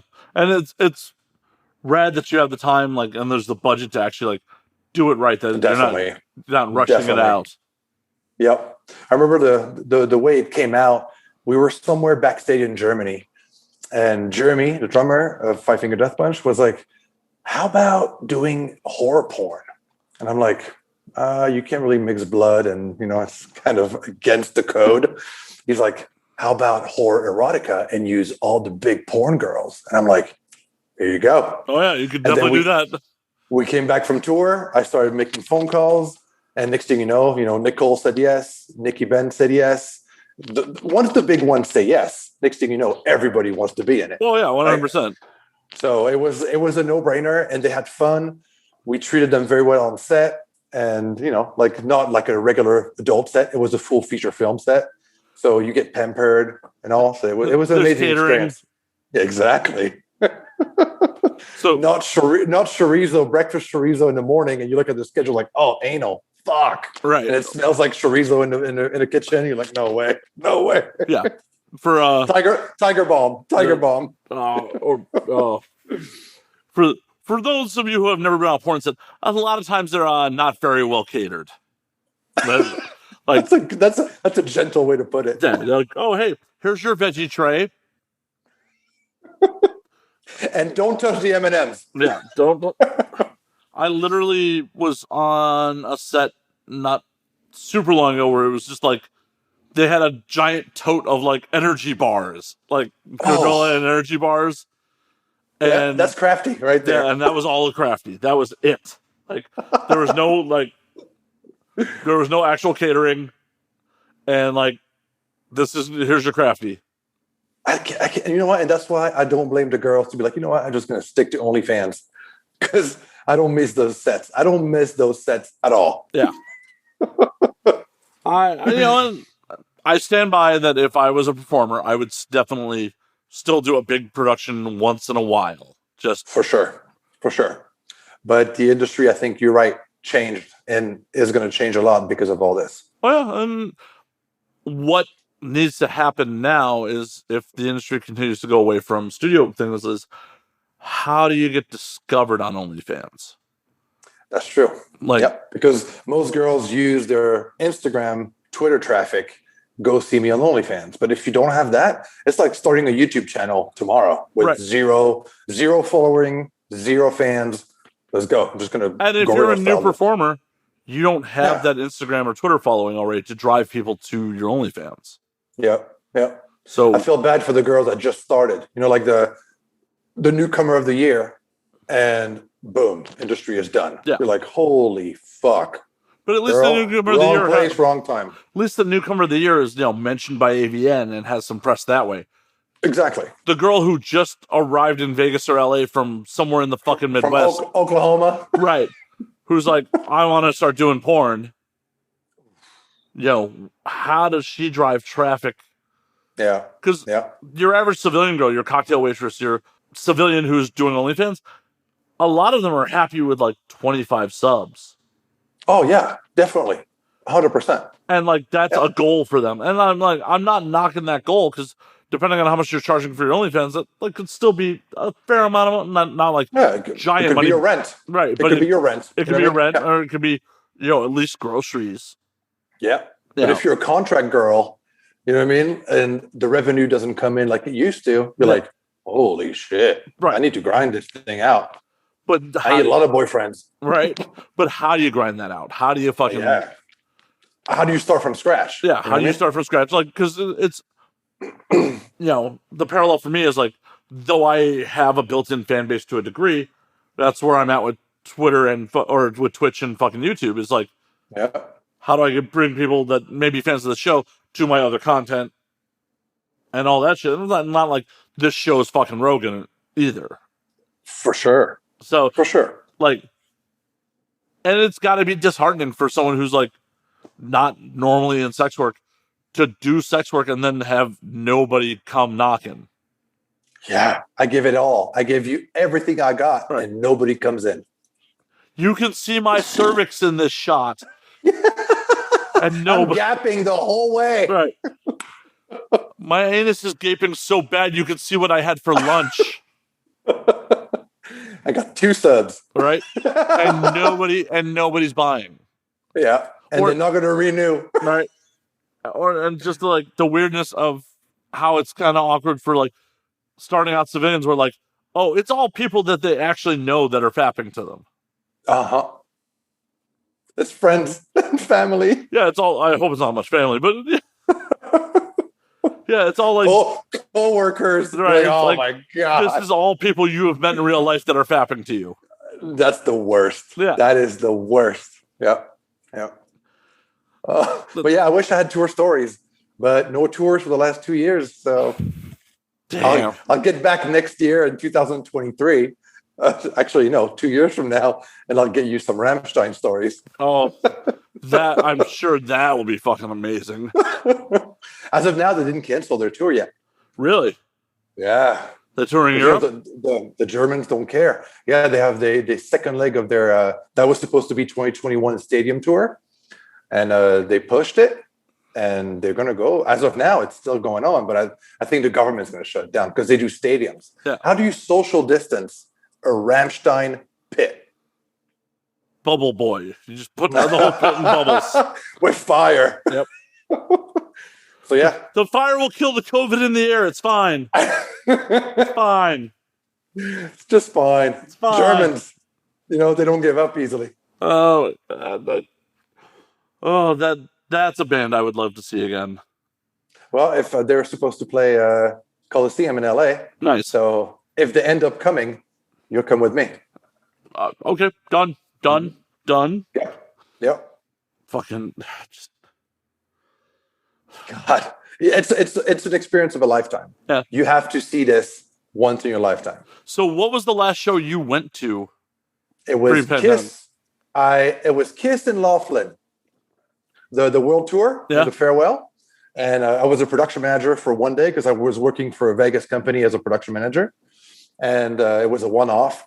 And Kiss rolled in. We did the show, and that was my last show. So once again, if everything never comes back, I can say my last show working was Kiss farewell tour. Hell yeah. But it was in Laughlin. So it's like, that was the last one. You may be jealous on what my last show was. What was it? Burn My Eyes 25th anniversary. No, dude. Yeah. Dude. I still have the shirt you got me, by the way. From fucking... What? It was 2017? 2000? Yeah, that was... It was a Viking. It's a Viking print type of thing. Yeah, that was off like Killers and Kings, and it was like a Killers. No, I think it was Locust. Oh, it might have been Locust. Jesus, yeah, I think it was Locust. I've seen Machine Head a lot, dude. I know. Me too. I used to love the evening of Machine Head. Oh yeah. Oh no, God. I've been to a couple of those shows, but like you, me, and Eric were always like. Machine Head. Oh yeah, it was so good. But I think we're the only 3 porn people, including Joel's, because he's a fucking giant metal fan. But like every time we see each other outside the AVN, it's always at a metal show. Yeah. Yep. Marco's occasionally too when I was in Vegas with Continental shows. Yep. Fucking God. But the evening of Machine Head. That Burn My Eyes show was really good, and because I was so bummed when they canceled the Palladium. Yeah, and the crazy too is like it was the original lineup. Yeah. That's like that's with Logan, Michael at the dude, it was so good. It was so good. And then it's like, it's coming through in Anaheim in February. I'm like, I will suck it up and go down to the House of Blues for this shit. That's it. Talking about the Anaheim House of Blues, my last concert there was Meshuggah And I remember I'm pretty much 86th from Disney because at the end of the show I was so hammered I started pissing on the bush. Right? Whoops. And Mickey Mouse Police got me 86 for 5 years. Was this when the House of Blues was still on Disney's property? Yeah. It's not on Disney's property anymore, so. Oh, it's not? No, that's how long it's been. That's why Machine Head was allowed to play there, because remember, Machine Head, when they were on Disney's property, wouldn't let them play there. I remember that. Yeah. I remember that. That's why Machine Head was allowed to play there now, is because it's not on Disney's property anymore. Dude, you can't even imagine Meshuggah when you leave the Meshuggah concert and you see all these dark metal head that just went through Sweden in your face HD, right? And they walk through Disney and it's full of kids, and you're like, whoa, it's amazing. Yeah, it was amazing. I don't know whose idea was it to put the House of Blues in downtown Disney, Live Nation. Someone in Live Nation fucked up their bad when they decided. I know. Look at me. I got 86 because I pissed in a bush on the parking lot. Yeah. I mean, hey, I got 86 by the Mickey Mouse Police. That's just be happy you're not a sex offender, on a sex offender registry now. I know. I got knocked on wood. God damn. I would happily take being kicked out of Disney for 5 years. Actually, but that might be a sex offender. Right. That might be a blessing to get kicked out of Disney for 5 years because, true. So many girls in LA are like, I just want to go to Disney. They got their fucking cute mouse ears and all that shit. During Halloween. Oh, no. Right. Be like, sorry, girl. Been 86. Can't go. Yeah. Yep. Don't have to have that fight with her. Yeah, that's it. I don't want to go. Oh, my God. Please help me, God. The metal God. Right. Hell, last time I went to Disney, halfway through the day, I was just like, yeah, I spent how much fucking money? I've been on 4 rides in 6 hours. Yeah. I've waited. My whole day was waiting in line. Yeah. My favorite was. Even with the pass. Yeah, even with the fucking pass. My favorite was going, waiting in line for the fucking Matterhorn and then having it shut down, right in front of you. Yeah. Right in front of you. You're 3 people in and, dude, shut down. Yeah, it was seriously, 3 to 5 people away from being on the ride. And we don't know when it's coming back. Are you fucking... Are you kidding me? Fucking kidding me? I've been here for 3 hours. Yeah. I bought this fucking pass. I spent so much fucking money on this. I could have booked a flight to somewhere for what it cost me for one day at Disney. No doubt. God. I'm not knocking people that are into it. It's just not my thing. I've always been a Six Flags guy. I want to go on rides. Same thing. I'd rather go to... what's that other park in Anaheim? Berry Farm? Knott's Berry Farm, yeah. I'd rather go to Knott's Berry Farm and do the rides than go to Disney. Yeah. Oh, by the way, if there's a roar in the microphone, it's my bulldog snoring. Sorry about that. Not hearing it right now, so we're good. We're good. You can always gate it. You know what I mean? I don't want to do more post work. Oh, I'm telling you. I'm sorry about that. No, it didn't pop up. It's fine. It's good. Cool. What's your days looking like? Meaning outside of staying home. That's the question. There's something outside of staying home? That's weird. Meaning because I forget. You're completely locked down in LA. Yeah, at least here we can still go out. You know what I mean? We can still. It's 25% capacity. Yeah, no, I for my birthday last night went out for shabu shabu on a patio. That's the first restaurant I've eaten in since October. Last time they loosened things up, I went to a bar in October because my local reopened and was having their anniversary party. I'm like, I don't really feel comfortable about going out to a bar even on a patio, but these guys have been so good to me. I need to at least spend some money and support them. Definitely. Because all these places like Comedy Store and all that, they might not even come back. You know what I mean? Even if you reopen, no revenue for 24 months? How do you make it? The store is opened and closed a couple times during this. They were doing comedy sets in the parking lot. Okay. Yeah. But the city shut them down again. They're not reopening. How long is your lockdown lasting for? Technically our stay-at-home order's over at this point, but we're not having any indoor dining anytime soon. Right now, Los Angeles County has more cases than anywhere. It's crazy because I went to surf, and so I was in San Clemente in San Diego, and over there it's like at night I was able to go to a bar, right?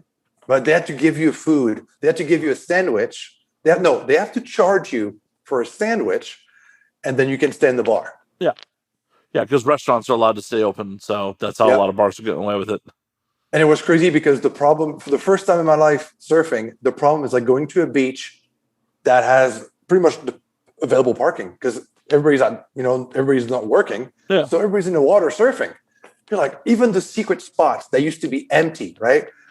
Now it's like even old man's in San Clemente, you're like, holy shit, there's 400 people in the water. You're like, God damn. You gotta watch out for someone knocking you off your fucking wave and shit. Yeah, dude. It's crazy. It's crazy. But it was needed. No phone for 15 days. Nice. It was great. 15. I did that for I did January 1st, January 16th. That's wild. It was awesome. Just me, my board, and the sharks.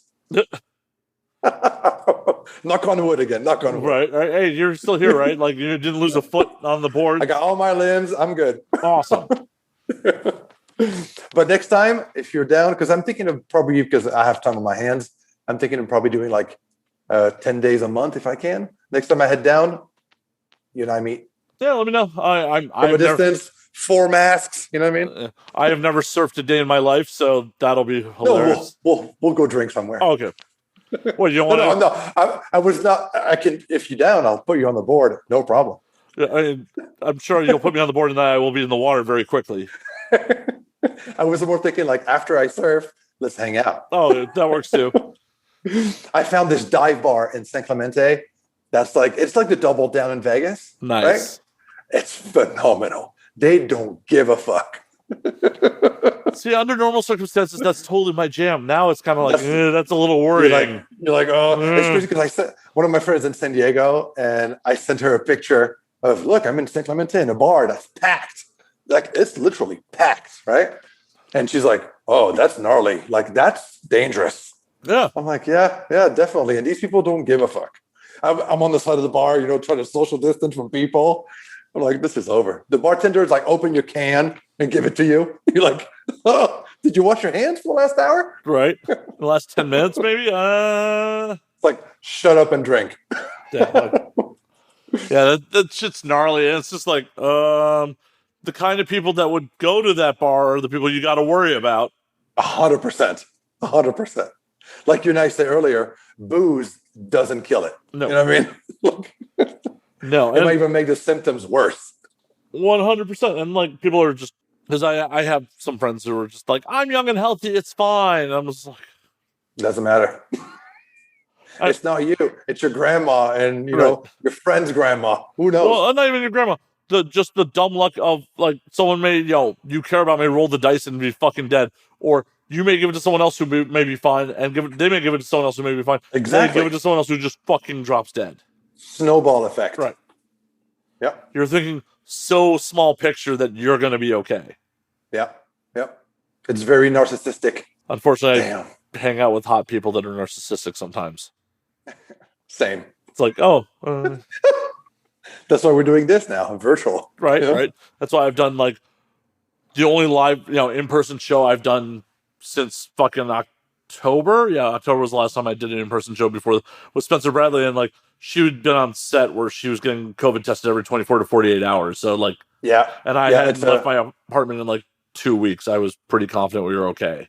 Yeah, that's the safe route, Right. But otherwise, it's like doing them all remotely, and I miss, and I've been bitching about this a bunch forever.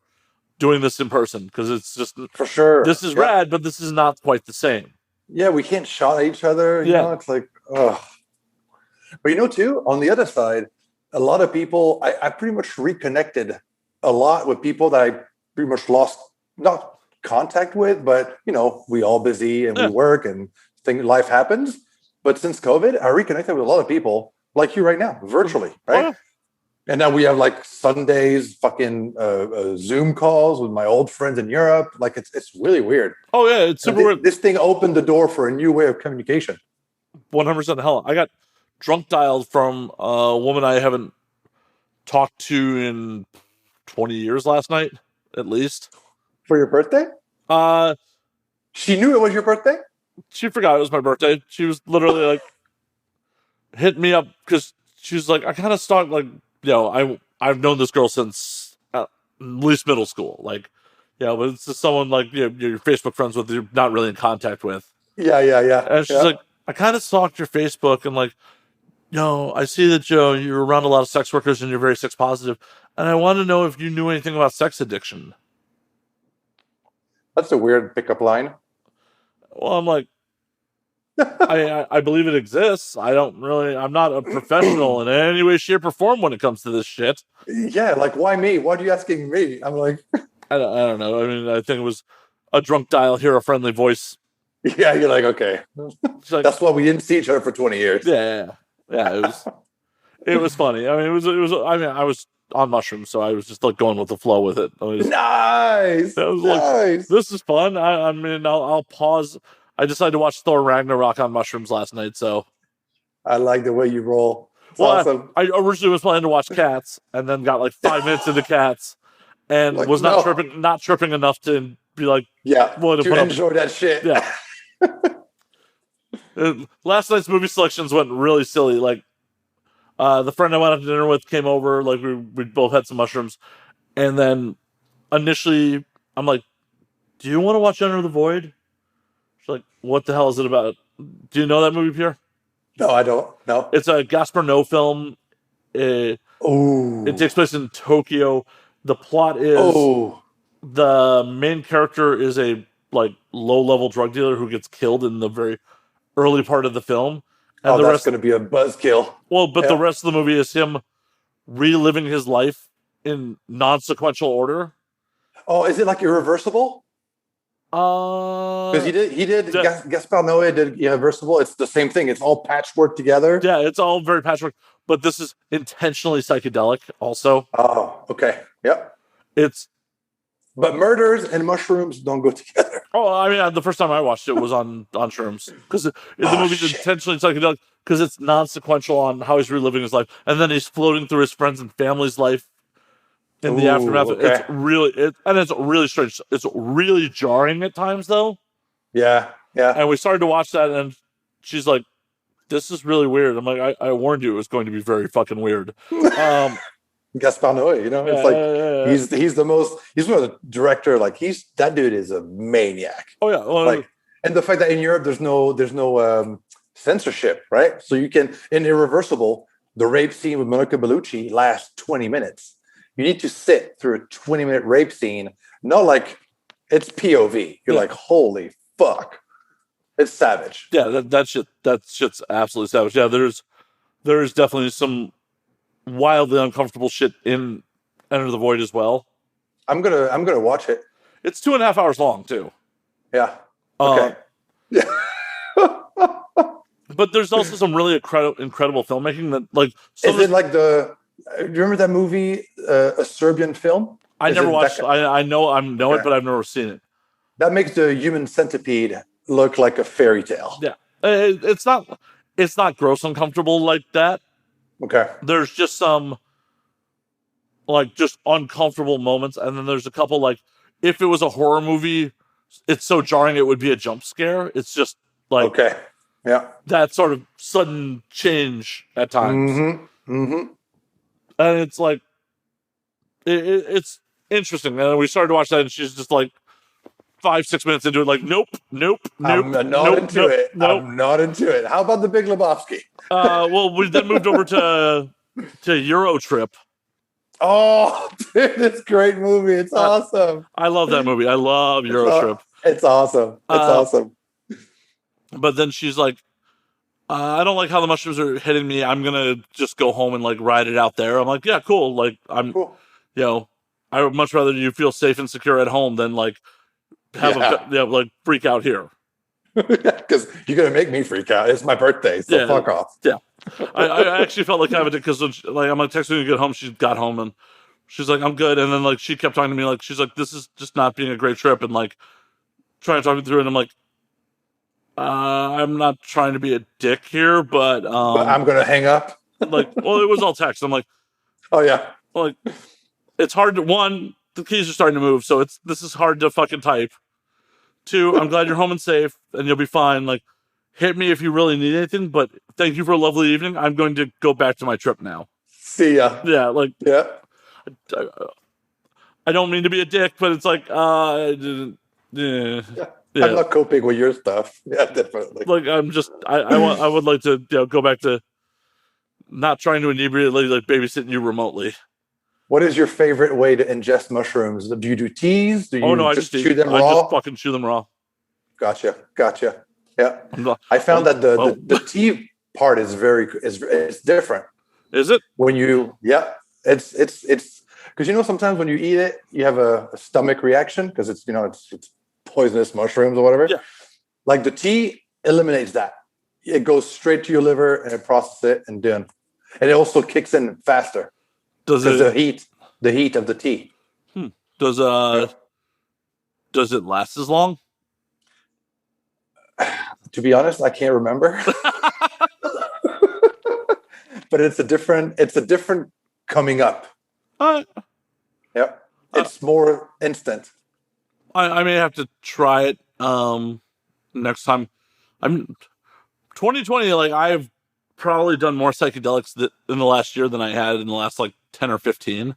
And you know that it's good for you. They're microdosing. There's a lot of people now that get off. I'm very much macrodosing. Yep.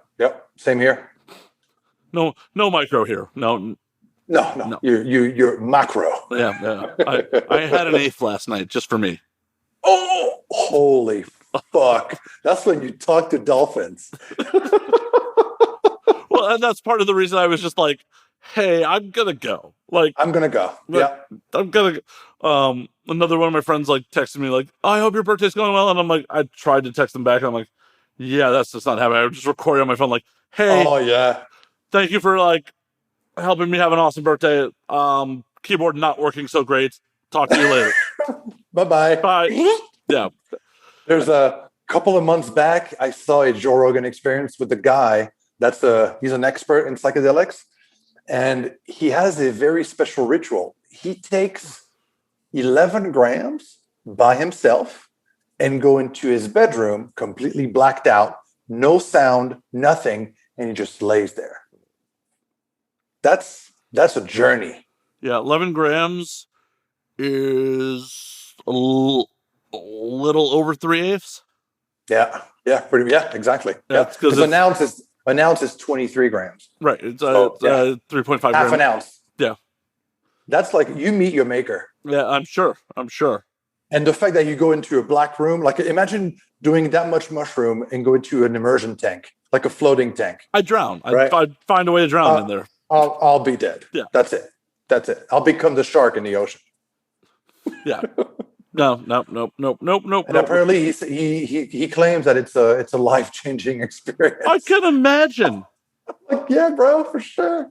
Like I've been lucky to not to have a bad trip in any recent memory. God. And like, at least when I'm doing about what I do now, like even if I have some negative thoughts pop in my head, I just go, you're gonna be fine. You're just probably 3, 4, 5 grams. It's a good trip. Yeah. But anything over that, you are a maniac. Yeah. Well, and like I've had some friends who are like, "Oh, you're regularly doing eighths. You should just do 2 eighths. Just power. Go see God." I'm like, Just hearing that gives me goosebumps. Yeah. You know what I mean? Like I'm like, no. I don't know if I should look because I fairly regularly. I guess it is fairly regularly now. I fairly regularly trip just by myself. Like I'll just do an eighth and like watch some movies, relax, sweat it out a little bit. Definitely. Yep. Like the idea of like doing that without a Sherpa seems like a bad plan. Yeah, it's not ayahuasca or DMT. You know what I mean? Yeah, like you're on your own. Oh. Yeah, like I to do fucking to do 7 grams would be like God. This dude does 11, 10 to 11 grams. I'm like, bro. Whew. Yeah. See, we had a break because our brains are like processing the trip. You're like, oh my God. Yeah. No way. I mean, definitely not without like a whole camera setup on me. Ooh. That's like, ah. Well, two or three trips ago, like I went into my bathroom and like the lighting in my bathroom, at least while I was tripping, hit me like I was lit like a stage play. Like the one light on you. Yeah, like Yeah. just like boom. And I just started monologuing into my mirror, which technically at that point I'm just talking to myself, but I was treating it like a monologue, like I was performing just to the, yeah, it was just like For like 2 hours. it was The definitely full set. I mean, it was definitely like a good 30 minutes of like me God. just bullshitting into the mirror, like, and I'm like, and you've probably experienced this where like, I feel like I'm having the most profound thoughts right now. And then like, you stop for a second, like, no, I am just rambling. No, I am just rambling bullshit. Go. Oh my God. Yeah, you know what? Mushrooms is something. It's amazing. It's amazing. It is. And like, I'm happy that I have like a regular connect for them. So like, That's cool. Yeah. You know, so apparently now Colorado, at least Denver, and also Portland is completely illegal. Like they have mushroom shops. I mean, all of Oregon like decriminalized. Yeah. Oh yeah, that's true. And I think also like you can have cocaine on you. Like you're like it's like a $50 fine. Yeah, if you have an 8-ball. Yeah, like I mean that could be rough if like you're really a cokehead. Where are you going to get $50 to pay that fine because it's going to more cocaine? No doubt. Although I'm glad those years are over. Oof. Yeah, I don't know at this point why we still have prohibition on shit like this. Like, for sure. Who are you to tell me what I can put into my body? Right. It's pretty much like the Dutch. You know, the Dutch government was like, well, it's simple. As long as you don't hurt anyone, you can do whatever the fuck you want. Yeah. As long as you don't become an idiot, right? So in a way, I agree with that. It's my body, my temple. I do whatever the fuck I want with it. Yep, I desecrate it often. I don't drive. I don't punch people. I'm cool. I'm just in my house doing mushrooms. Right. What do you want from me? Right. Exactly. And I would just want to have some cinematic experiences with friends while I'm doing it. Yes. Like Anthony Bourdain used to say, life is a roller coaster. Yeah. Enjoy the ride. Exactly. You know? Oh, man. Bourdain. It's still such a fucking bummer. Like, I know. Yeah. You know, someone has some demons going on where like the man is living what I would consider from the outside to be an ideal life. Yeah, like traveling the world, enjoying food, people. But you know, what you see on camera is never what you really, like you said, you're alone in your bathroom, you talk to yourself, what's going on, you know? Yeah. Well, and on top of it, it's just like, it's all curated. It's like social media being like, you see your friends on social media and being like, oh, they're living this awesome life. That is all fucking curated. Yep. Him alone by himself is not that person. No, him alone by himself. You know, to give you an example, like the last European tour we did, Linkin Park was the headliner, and we were playing right before them. So many dates. We were in dressing rooms, and Chester was there, Shinoda was there, and we got back from Europe. And next thing you know, he killed himself. And I'm like, I saw that dude the entire summer. Like, he was anything but depressed, right? Same thing with Chris Cornell. Like, those three dudes were the life of the party, in a way, from what you were able to see from the outside. But no. Yeah, it's just, you never know. And, like, I've talked to other entertainers, performers about, like, when you hit a certain level, I could definitely see that shit being fucking rough and isolating. It's lonely. Yeah. Because also at one point, I can tell you firsthand, I work with big headliners that pretty much off tour dates, they just stay in their hotel room. They don't talk to anyone. They're alone because you live with 50 people 24/7 in a bus, right? Yeah. So when you have a moment to yourself, well, you enjoy it. But some of them take it to the extra mile. They just close everything down. Well, and it's gnarly. Isolation, right? Yeah, and I can understand why. Like, you go out in public and then you get bothered. You don't get everywhere. Yeah. you also, your interpersonal relationships could suffer because you don't know who you can fucking trust. Exactly. Everybody is kind of your friend because you are a rock star, you know? Yep. Yep. That you are a celebrity. Who do you call when you need someone? Yeah. And like the people that, you may have known back in the day, you don't really know them anymore. So you. Exactly. Yep.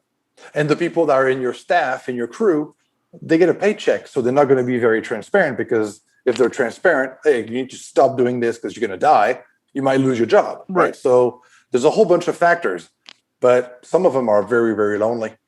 Yeah, I definitely can see it. It's crazy. It's absolutely crazy. Like, it's so crazy. Like, the American dream is like, in the modern American dream is monetary and fame. Yep. That's the goal. Yeah. Yeah, that is the modern American dream. Like, it's not to have your own home and have a stable workplace for your family. That's not making it anymore. That's not good enough. Yeah. Friends, people that you can rely on, right? A hand, when you're down, that hand is right there. I can call you at 6 a.m. be like, dude, I need you. Right. You're here. Right? I'm like, where are we moving this body? Yeah. That's exactly, that's success right there. Right. But if you're fucking at that level, like, who do you call at that point? True. And it's definitely could be fucking wildly isolating. And it's, people just seem to see the, curated life. I can talk, I swear. It's a flashback from last night. See the curated life and don't see that, like, oh, there's a real person behind it. It's like when motherfuckers just say random hurtful things just to try to get someone's attention on social media or some shit. It's like, that's another human being you are talking to. Definitely. That has feelings. Yeah.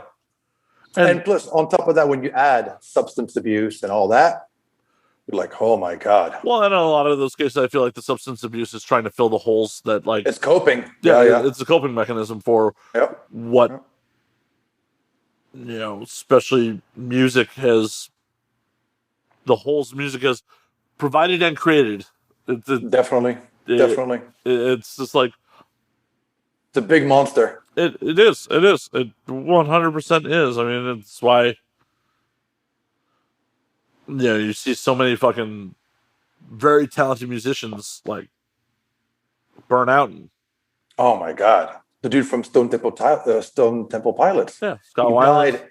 Yeah, he died in his bunk on the parking lot of a Walmart. That's your legacy. You know what I mean? Like, holy fuck. Or, I mean, Lane Stanley, they found his body 2 weeks after he OD'd and died. Yeah. God. Oh. Yeah, it's insane. Yeah. It's insane. But every night you have to perform in front of 60,000 people, Right. And, like, you can't have an off day. No, because you have press, or you have to fly, or, and it's like that for 18 months. Right. Well, I meant, like, you can't even have, like, a day where, like, being a working creative is, like, the only fucking job where if you're a little under the weather or you're, like, you're not in the right headspace, you can't just phone it in. If you're working, you can be like, I'm not going on stage tonight. Well, there's 60,000 people here. Right. Or, you work at a fucking Amazon factory. Mm-hmm. You could do that job on autopilot. You could have other shit going on, and, like, you may not be doing quite the high metrics that Amazon's, but you could still show up and perform under most circumstances. Fact. You could autopilot. You can't do that as a working creative. Yep. It's nuts, man. I'm telling you, like, and once again, we go back to, for the last, right now, it's been a year, almost a full year. Like, all these people had to have a reality check. Yeah. Like, are you still relevant? If you don't push shit on social media, people will forget about you, right? Yeah. So you have another monster coming in. Yeah. And, like, I couldn't imagine if you were able to cope with major celebrity, being able to cope with not being a major celebrity all of a sudden. Yeah, like, you're irrelevant. Yeah, completely. I don't know how, like, that's another monster right there. Like, because imagine, like you said, if you had issues internally being a giant celebrity, and now you're kind of like nothing because nobody cares. Yeah. What is that doing to your mental illness? Yeah, like, I used to be afraid of going out in public because people would mob me. Now no one even recognizes me. Nobody cares. Yeah. You just launched a podcast and nobody watched it. Yep. Like, you know what I mean? That's got to be a giant blow to the ego too. Reality check. Yeah. But it's the full reset. It's like everybody made their own, like you and I probably did. You have to readdress yourself and, okay, how am I going to move forward and what are going to be my next 10 years? If you don't have that strength, you're like, okay, well, I'm just going to do drugs. You know what I mean? Yeah. Like, whew. Drugs cost money too. Like a Manson. Yeah. Oh, fucking dude. Where is that going to go? Oh, well, I don't believe in cancel culture. No, but I 100% think that I've had to work shows with Manson, and he was a piece of shit. We were on tour with him multiple times, or following his tours and whatnot. It's hard. Some of our crew guys used to be in his crew, and the stories are. You thought my tour stories were cool. Listen to their tour stories. Oh, it's like touring with Charles Manson. It's just it's out of control. Yeah, I can only imagine. I only had to do one gig with him.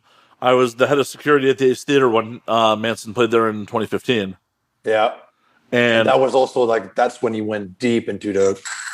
Oh, he was such a fucking nightmare to deal with. Yeah, like his crew were the coolest fucking people. Yeah, because I think they have to compensate, right? Because you deal with someone that is so out there that you need to be nice to the promoters and the staff. Yeah. Because otherwise they're gonna kick you out. You know what I mean? Like, well, and also you're dumb if you're being mean to the security. That's the last people you want to fucking piss off when you're doing a show, because it's our job to keep you safe. And if you piss us off, we'll be like, looking the other way, man. Done. Good luck. Good luck with that fan coming on you right now. Yep. Oh, I mean, that night was an absolute shit show in the first place. On top of Manson being a nightmare, someone from one of the openers had posted their laminate on social media a night or two ago. So there were fake laminates. Rule number 1. Never do that. Never post a picture of a fucking laminate. Yeah. There were fake laminates in the crowd. Yeah. This dude, showed up in kind of a disheveled suit and said he was from some label I'd never heard of. Mm-hmm. It turns out that was the guy selling the fake laminates. That's how the Dimebag Daryl shit happened. You know what I mean? Well, I mean, that guy just jumped the fucking barricade. Yeah, but he came in during the day to meet, because he claimed that he had a song that Dimebag wrote and it was his song, whatever, and security kicked him out. They should have. The only thing he was asking is I just want to talk to him to address the issue. No, they kicked him out. He came back with a vengeance. Well, they had also fucked him up in Cincinnati 6 months earlier. Yeah. Yep. I mean, hell, if the Cincinnati staff had pressed charges instead of just fucking him up, it might have been exactly. But hindsight's 2020. But yeah, this dude was selling fake laminates. The crew got wind that there were fake laminates. Gave us as security staff a heads up. Mm-hmm. And unfortunately, the security contractor I was working for at the time did not give me the same staff all the time. Yeah. Yep. So I don't know if you've ever been to the Ace Theater downtown LA. I did. Yeah. Okay. Nobody during a performance enters the stage from the stage, because you have to go from backstage. Yep. And it was a hard seat. It's a hard seated venue. Golden Voice, put a barricade up, but it's hard seated. Yeah. Some guy flashed one of the fake laminates, and one of my guys led him up on stage from the stage. And I'm just like, what the fuck are you doing? Mm-hmm. And then that's a security breach. Yeah, Done. Security breach. That could have gone so fucking bad. Yeah. Thankfully, it just ended up being some cool. Some guy had an amazing story. I bought these fake laminates and I got backstage at Marilyn Manson. Yeah, great. It could have been the Bataclan in Paris all over again. Right, exactly. I ended up 86 in the call. I still have one of the fake laminates. I kept one when I 86 somebody. Damn. Because we're trying to get people out of the aisles because it's a hard seated show. And people are treating it like a metal show, like a regular metal show, and they're in the aisles and shit. Back to your seat. He's like, oh, I don't have a seat. What do you mean you don't have a seat? I got this. I'm like, let me see that. Well, Time for you to go. That's why you don't have a seat. Yeah. So I don't have a seat because you ain't supposed to fucking be here. I kicked the guy. He's like, can I keep the laminate? I'm like, no. Why would I give you back a way for you to try to sneak back into the venue? With a different guy, you know? Or someone who doesn't know what the fuck's going. Get the fuck out of here. Like, be happy I didn't call the police. I'm telling you, tour security changed. Since Paris happened, tour security changed a whole bunch. Like, a whole bunch. It should. It's crazy now. Because everybody is on alert all the time. There should be. There should have been in the first place. Because at the end of the day, you don't want a bunch of people that are making $12 an hour making life or death decisions for people. For sure. 100%. 100%. Yep. Like, I had multiple times, the big headliners have their own head of security. And when we get to a venue, the security takes over, right? Right. And they have security briefing and blah, blah. Pretty much they tell you how to work, pretty much. These are our policies. Whatever your foreman told you, it doesn't work with us. We have our own camp rules. And that's the only way right now. Because otherwise, like you said, Joe Schmo here, that's, how do you call it? Temp. He's a temp. Yep. Security on the weekends. He doesn't know. He doesn't care. You get paid $12 for 6 hours. Goodbye. Yeah, right? Exactly. And, as the guy who's like, I'm the site manager for the security contractor I'm working for, like, I got to work with whoever they fucking send me. Yeah. And it was fucking rough sometimes. Like, I had to argue tooth and nail about Manson because normally this doesn't normally host those types of shows. Yeah, it's a small venue. It's a small venue. It's 1,200 hard seated. Yeah. Yeah. And there's generally no barricade there because it's like blues and older crowd performances and like, Sundance doing Next Fest and shit like that. Yeah.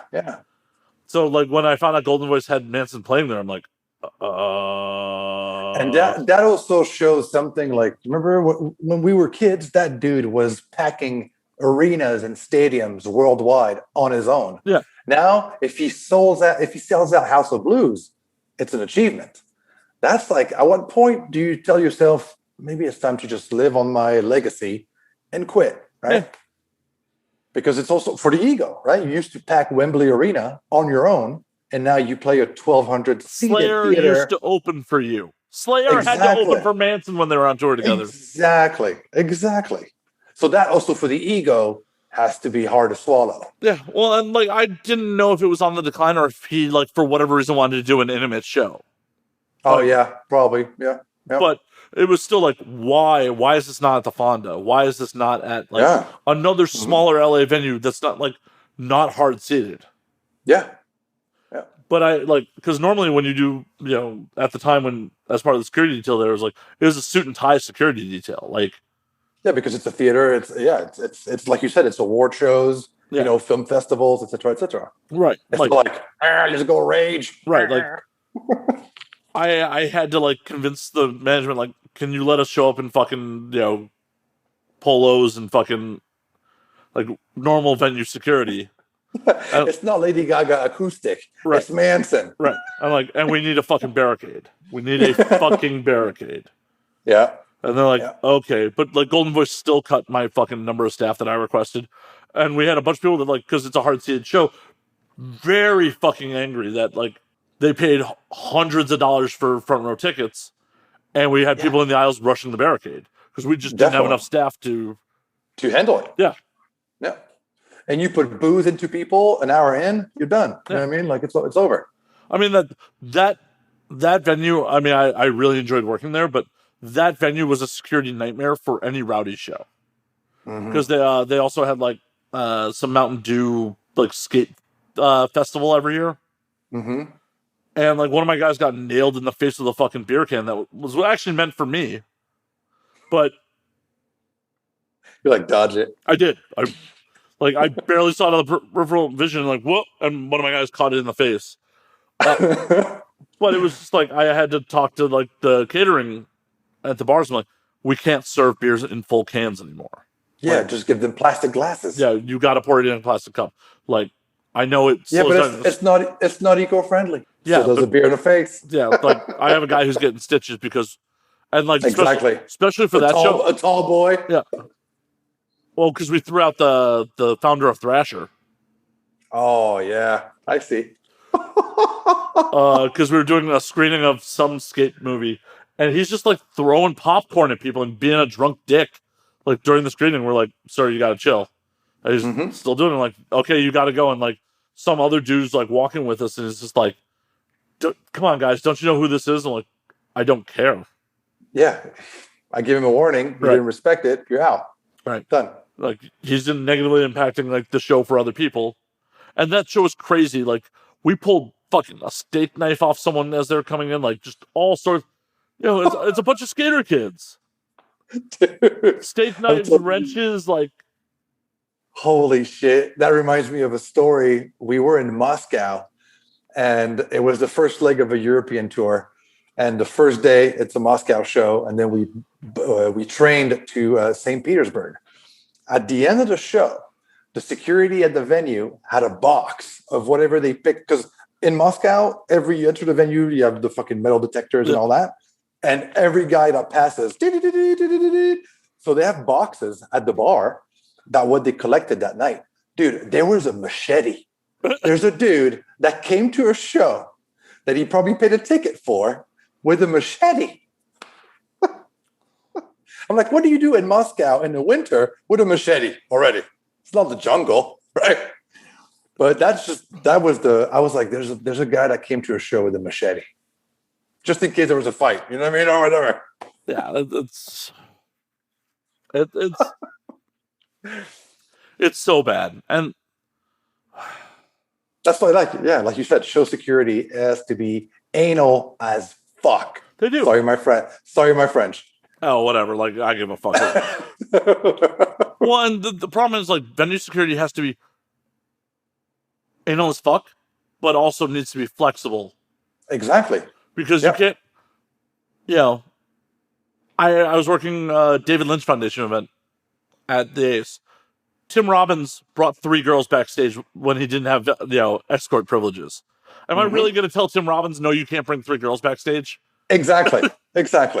And on the same note, complete different matter, but like me, when I'm at a venue and you see me or you saw me passing in front of you 14 times and 14 times you ask me for my laminate and it's 2 p.m.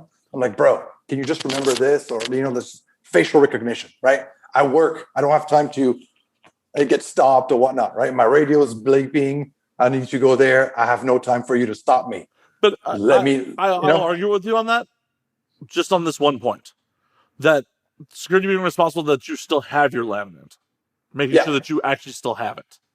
True. That's a good point, actually. Yeah. But when you're in the heat of the moment and you're trying to work too. Like it's like holy shit. Yeah, I totally get that. I'm like, I would have probably just waved you through, but if security's being responsible, they want to make sure that you still have control of your laminate too. So to be here. Yeah. Like, well, or that like someone else hasn't like, look, we all hear horror stories of someone else passing off their laminate to get someone else backstage that shouldn't be there. Yeah, and definitely. It's like, I've seen Pierre 14 times. I know he's good. Oh, here's someone else who flashed the laminate. Oh, go on through. Definitely. Yeah. And then you're the stalker that wants to kill the singer. Right. And then like they had Pierre's laminate. Like exactly. You didn't even realize that you lost it somewhere. Even if you weren't involved. Like, Yep. So, like, I get that. It sucks, but I get that. You're right. Like, venue security, touring security in general is it's a nightmare. Oh, yeah. And props to our security guys. Like, they do an amazing job. Like, and you also got to do it with, like, very little ego. We were doing also part of that, like, skater series that whole weekend. Kendrick Lamar and Schoolboy Q were playing. And they were smoking weed in the green room. The Ace is a historical fucking building. Like, it's 100 years old. You know what I mean? And one of my guys went into the green room like, "Yo, you guys got to put it out." Do you know how well that went over? Yeah, exactly. Go tell Kendrick Lamar in his own town that he can't smoke weed in his own venue that he's performing at. Yeah, that went over like I had to go in there and like, don't worry about it, guys. My guy was wrong. Like, I don't worry about it. don't, like, you guys are more than, like, and because I talked to the theater manager, he's like, we'll just charge their label for damages, whatever. Yeah. But you also, later in that night, that same guard got into a verbal altercation with Kendrick's manager. So he was on edge. That guy was on edge. Yeah. Well, I think it was, like, Schoolboy Q said, fuck the security from stage. Like, that's a no-go right there already. It was already hostile. And then I don't know how it escalated, but I walked up on it, like, Kendrick's manager being like, fuck you, I'll kill you, to, like, one of my guys. And, the guy who was another supervisor from another site. Like, so he's, and I'm like, just walk away, man. Just he's like, what? Let it go. And he was just pissed off at me. He's like, how the fuck do you not have my back on that shit? You heard him threaten me. I'm like, what do you hope to accomplish here? Yeah, your security, he's the headliner. What are you going to do? He's the headliner's manager. Oh, yeah, exactly. Yeah. Even worse. Yeah. He's the one that can be like, you know what? We cancel tonight. Yeah. Like, we have insurance. Yeah. Like, what do you hope to accomplish here? Like, we're going to try to 86 Kendrick Lamar's manager? Yeah. We're going to fight this dude? No way. Right. He has a whole bunch. Yeah. No. We're going to make problems for the theater, like, and lose the contract? You're right. Sometimes being a better man is the way to go. Yeah. And, like, okay, this dude threatened you. If it was a credible threat, we'd deal with it. But he is just hot and talking shit.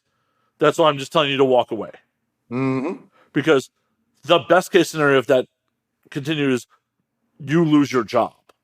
For sure. And you will never work in security ever again. I mean, he'd work in security again, but he definitely would never work this venue again. Yep. It would be a whole fucking to-do. Like, and you also, on the other side, you're short one hand. Right. So. Yeah, it's 100%, useless. Yeah. Yep. Walk away.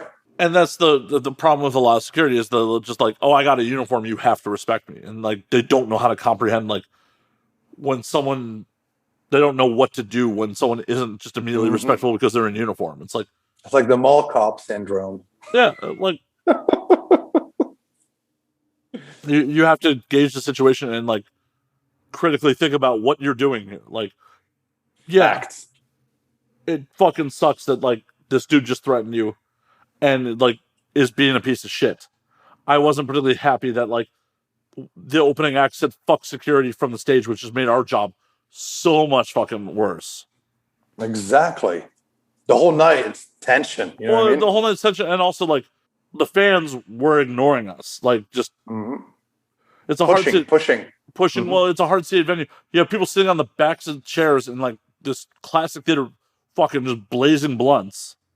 But, in a way, that's the promoter's fault. Why do you put this into that theater? You can go to the Palladium or whatever. You know what I mean? Like, because they block off that part of Broadway, like Pepsi. Oh, it's a whole I get it. That whole part of Broadway, and the Ace wants to be hip and cool, so for sure, they need to pay the bills. Yeah, I mean, it's just one of those things where, like, we got through the night, but it was still like it was much more difficult than it needed to be, and some of that was our fault. Mm-hmm. It's always, every case is a case-by-case scenario. You can't generalize. On tour, every day is a new day. Even though there's a routine and a schedule and shit's going to happen, you're prepared for that. Security should always be on your side. Meaning, it should be obvious. It is. For the bands that say, fuck security, or, because they kick someone off the stage, well, most likely it's for your safety, because who knows who's going to stage dive. Right. Don't turn around and be like, fuck you guys, you're going to lose your job. Because then that guy's not going to care, and next thing you know, you get stabbed. Yeah. Well, and the problem is, for a lot of promoters, security is just a line item and not a real concern. Like, that's your first line of defense. Right. You have, I know years ago, guys that were working at the Fonda for like $10 an hour. Ooh. You're not going to risk your life for $10 an hour. No. Fact. No. I mean, I wasn't going to risk my life for the amount of money I was making. And I was, exactly. Yeah. Like, we forcibly had to eject some people sometimes. And I was always of the opinion that we're just going to bring overwhelming force to the situation. I'm not just going to try to fight a dude. myself. Right. Yeah. Like, we're gonna come with 5 dudes. Right. This job does not provide insurance, so I'm not going to do anything where I'm potentially going to do this night at a loss. There's no workers' comp. You know what I mean? I mean, there's workers' comp, but I would have probably had to fight my fucking boss for it. And yeah, I got stabbed, sir. I got stabbed last night. Like one of my guys. You're on your own, man. Yeah, one of my guys caught a beer can to the fucking face. He definitely needed stitches, and like it was just like, fuck. Sorry. Yeah, it's the good you're taken care of, but it was still like the idea of like, oh, hey, you're gonna pay someone who's supposed to actually keep someone safe the equal amount that you would pay. Yeah, the bartender. Less than the bartender, or less. Yeah, less than the fucking bartender. Because the bartender makes tips. Yeah, the bartender Security guards don't. Right. And that's the thing. That's also where you do get security guards taking tips because they're not compensated enough. And people could bribe their way through fucking doors. Oh, for sure. Here's $200 to get me to that backstage area. Yeah. We had a guy, I mean, he thankfully got fired and they actually pressed charges against him. We were working like a beauty con in 15. And that was like the first year of beauty con. The organizers organized it fucking poorly. There was lines wrapping around the convention center we were at. And one of the guys on the loading dock took it upon himself to just like start bringing people in for like $50 a head, letting them cut the line for like $50 a head, just like right in. Oof. That's exactly the scenario that you don't want to happen because that's when shit happens. Period. Yeah. Period. Guys making like $12-13 an hour.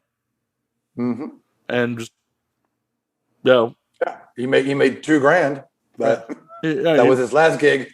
But it was also his first gig. Yeah.